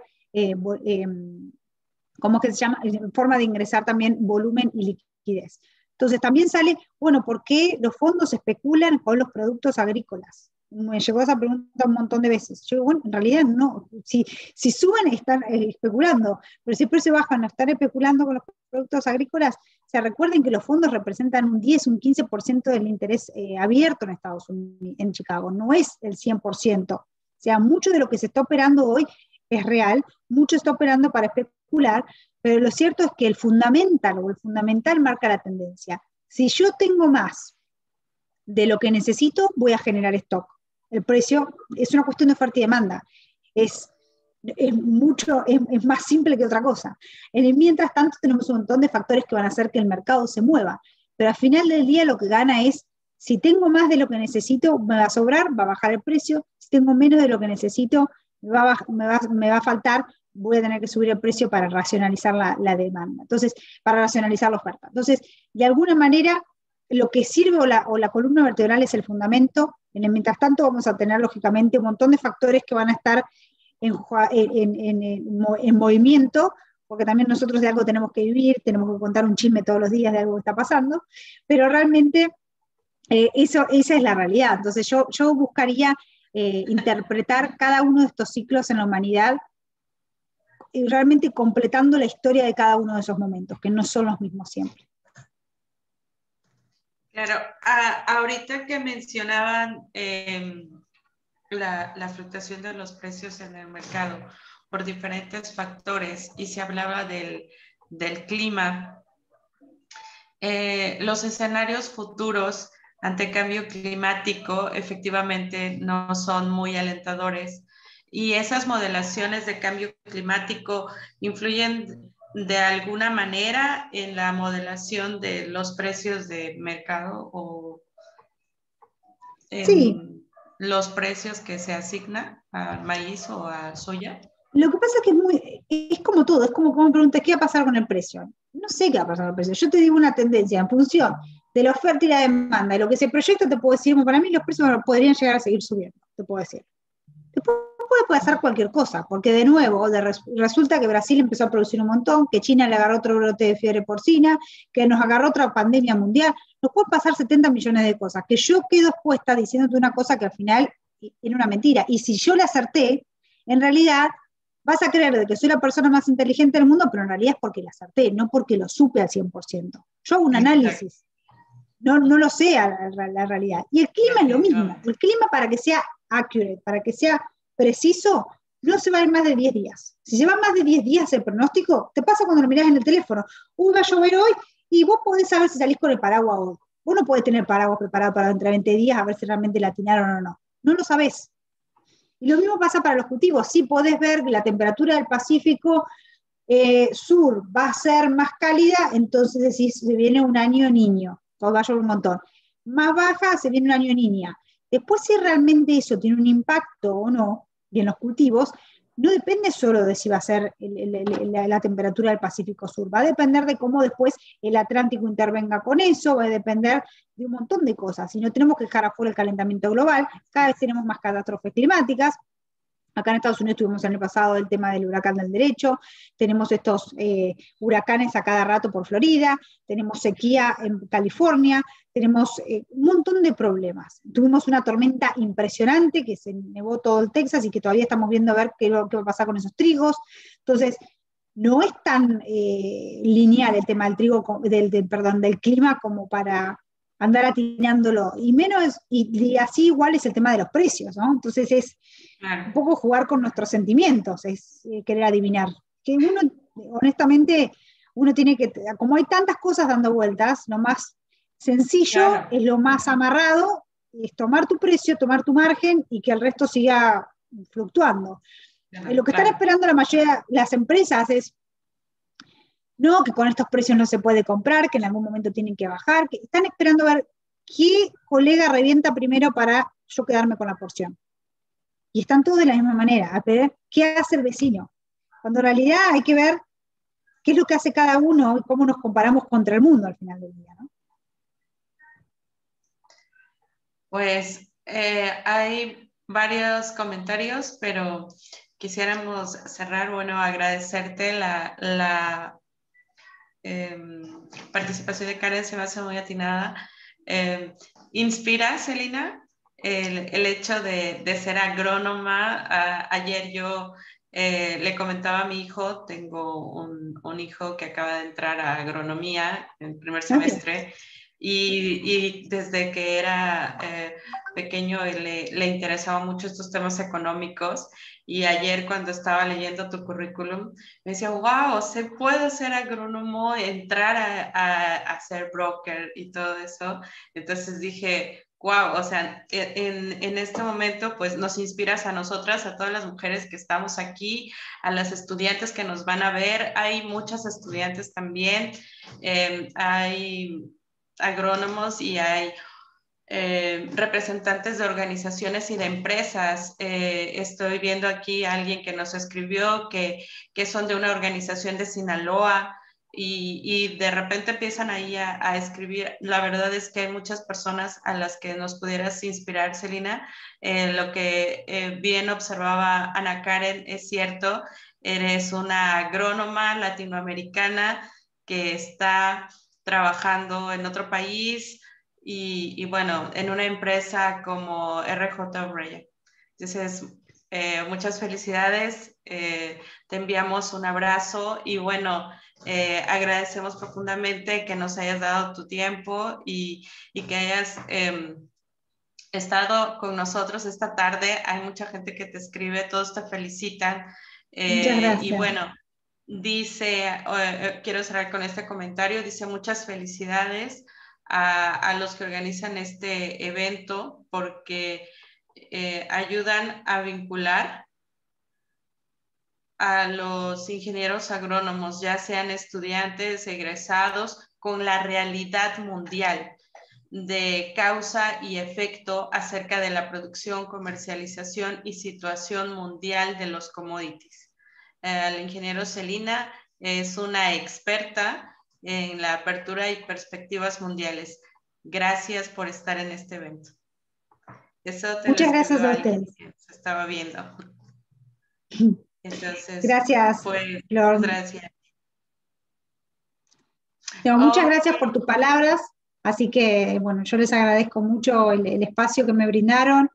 Se pueden hacer muchas cosas siendo agrónomo, en realidad yo me di cuenta que no quería volver al campo una vez que estudié agronomía, que quería quedarme en Buenos Aires, en la ciudad, y bueno, y por eso decidí hacer mi carrera del lado comercial, que me pareció mucho más interesante en ese momento, pero la realidad es que sin eso, sin haber estudiado agronomía, me parece que muchas de las cosas me hubieran faltado, entender muchas cosas de los ciclos, qué es lo que necesita cada cultivo, entender la parte del campo, de la tierra. Yo nací en un pueblito muy chiquito en Argentina, al oeste de la provincia de Buenos Aires. Viví en el campo hasta los 10, 11 años que me mudé a una ciudad chiquita y después recién para estudiar me mudé a Buenos Aires, por lo cual el contacto con el campo y lo que es la industria agropecuaria siempre estuvo incorporada, no estoy ajena a eso, así que nada, si les sirve de inspiración para seguir en este rubro que me parece que es muy noble, que es la tierra, es lo que realmente es donde se origina todo, me parece que es excelente, cuenten conmigo para cualquier consulta o lo que necesiten. Y bueno, fue un placer estar participando en este foro con ustedes, Flor, que tengan una buena semana. Gracias. Por ahí me parece. ¿Alguien quiere participar? Sí, Perdón. sí, si me permites intervenir, habla Alfonso Porras. ¿Qué tal, Alfonso? Hola, mira, Celina, yo estoy muy agradecido con tu conferencia, realmente muy fabulosa, muy extraordinaria. La verdad Gracias. es que nos has dado un diagnóstico sobre el mercado de físicos increíble, y la problemática está pues en la parte de administración de riesgos, que es la parte de los mercados de opciones, pero en la parte yo te escuché decir en la parte del mercado de físicos que los productores de Estados Unidos gozaban de algunas prebendas, digamos, perdón el lenguaje, pero así como ustedes le dicen potoros o pototos, algo así a los granos en frijol, nosotros decimos prebendas a unas ventajas o cierto proteccionismo que tienen los Estados Unidos, como son los apoyos de COVID o como pueden ser los apoyos a la relación asimétrica con China, etcétera, etcétera. Y esto no nos habla de un mercado de competencia perfecta a nivel mundial, nos habla de apoyos pues gubernamentales. Nosotros estamos interesados porque sí estamos en un contexto de expectativa favorable en granos, pero tenemos mucha dependencia en soya. Yo no sé qué irá a hacer Ragasa, pues la empresa agroindustrial más importante, productora de aceite, con esta, no sé si ya se protegió, no sé si ya compró a Brasil, Argentina, soya, pero aquí se importaban 400,000 toneladas anuales de soya. Y nosotros en sorgo, que es la zona donde yo estoy en el estado de Tamaulipas, que somos productores de sorgo, pues estamos preocupados porque efectivamente el cultivo que manda en el mercado internacional, en el mercado de opciones o de futuros, pues es el commodity maíz. De los 50 commodities es el que está mandando las señales para nosotros poder trabajar en coberturas, en adquisición de coberturas, sea pool o call. Y en ese sentido sí me interesa mucho si has visualizado, porque aquí nada más escuchamos FS Stone y está perfecto lo que dice mi paisano Flores Torres de RJ O'Brien. Es la primera vez que yo la escucho y estoy realmente asombrado que tiene un conocimiento muy interesante sobre esto. Pero sí nos interesa saber de estas asimetrías, cómo operan en el mercado de físicos, por un lado, y sabemos pues que tu experticidad está en el mercado de futuros, en el mercado de opciones, en la administración de riesgos. Y el mensaje tuyo es muy importante para las colegas que están en las divisiones de economía y sociales, porque ven una expectativa. El tema es sumamente amplio, el tema es sumamente rico, es decir, en la semana que señalaba Flores Torres, el ingeniero de los agrónomos, tratamos sobre demanda agregada y demanda efectiva en el mercado de granos para la autosuficiencia. Y ahora nos damos cuenta que ataron muy bien con las compañeras de su semana de agrónomas un tema fundamental para nuestra posibilidad de ser suficientes o no suficientes en la alimentación de granos.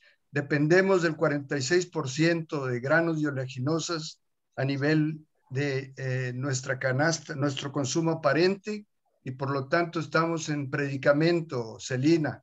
Y gracias por esta plática tan interesante y por estimular a nuestras compañeras queridas.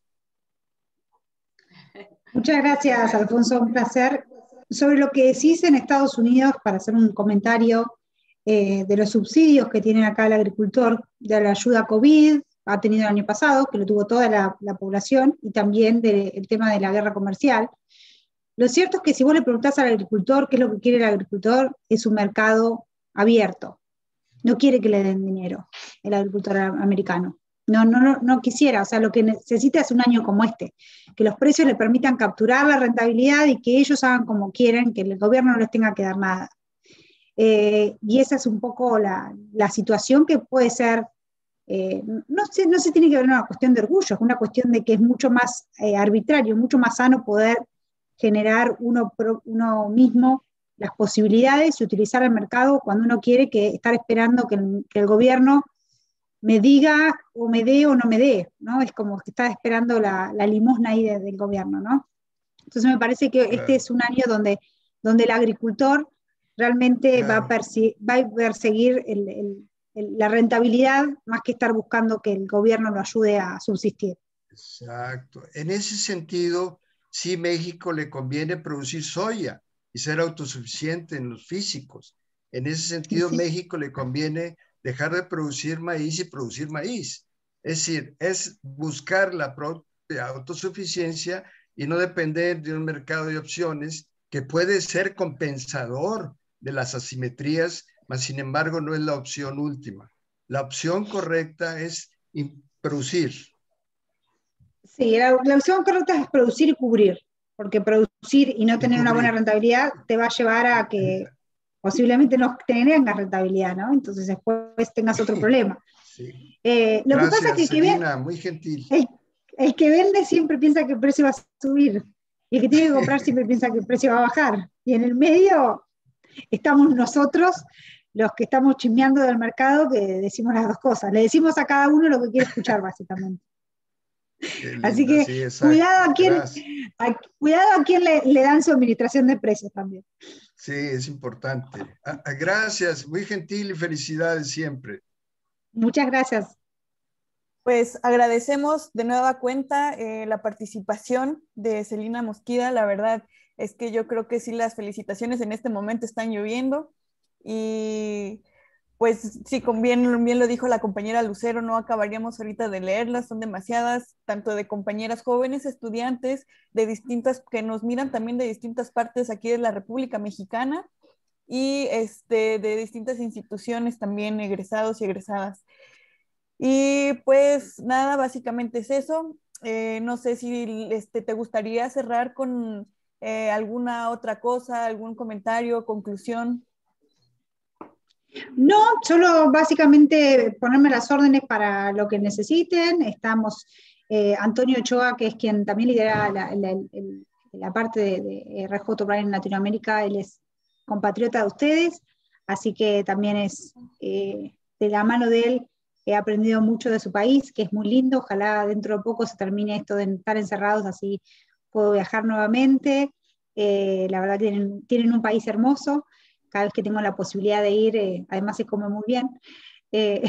Pero bueno, más allá de eso, realmente ponerme a disposición y a que realmente el precio es un punto que queda dando vueltas, y que por ahí lo más importante es justamente la administración de precios. El precio es un resultado, es un accidente, no es lo que tenemos que buscar rentabilidad, porque es de la única manera que vamos a tener una empresa rentable y vamos a seguir siendo sustentables en el tiempo. Claro. Bueno, aquí acabo de ver un comentario que se me hace muy interesante, que pregunta Ari Esquivel, que si para el maíz, a pesar de ser commodity, hay algún interés sobre los maíces de color rojo, morado y azules. Bueno, esto yo creo que nace en cuestión porque, pues, como bien sabes, aquí México es centro de origen y domesticación del maíz, entonces encontramos diversidad en cuanto a este grano.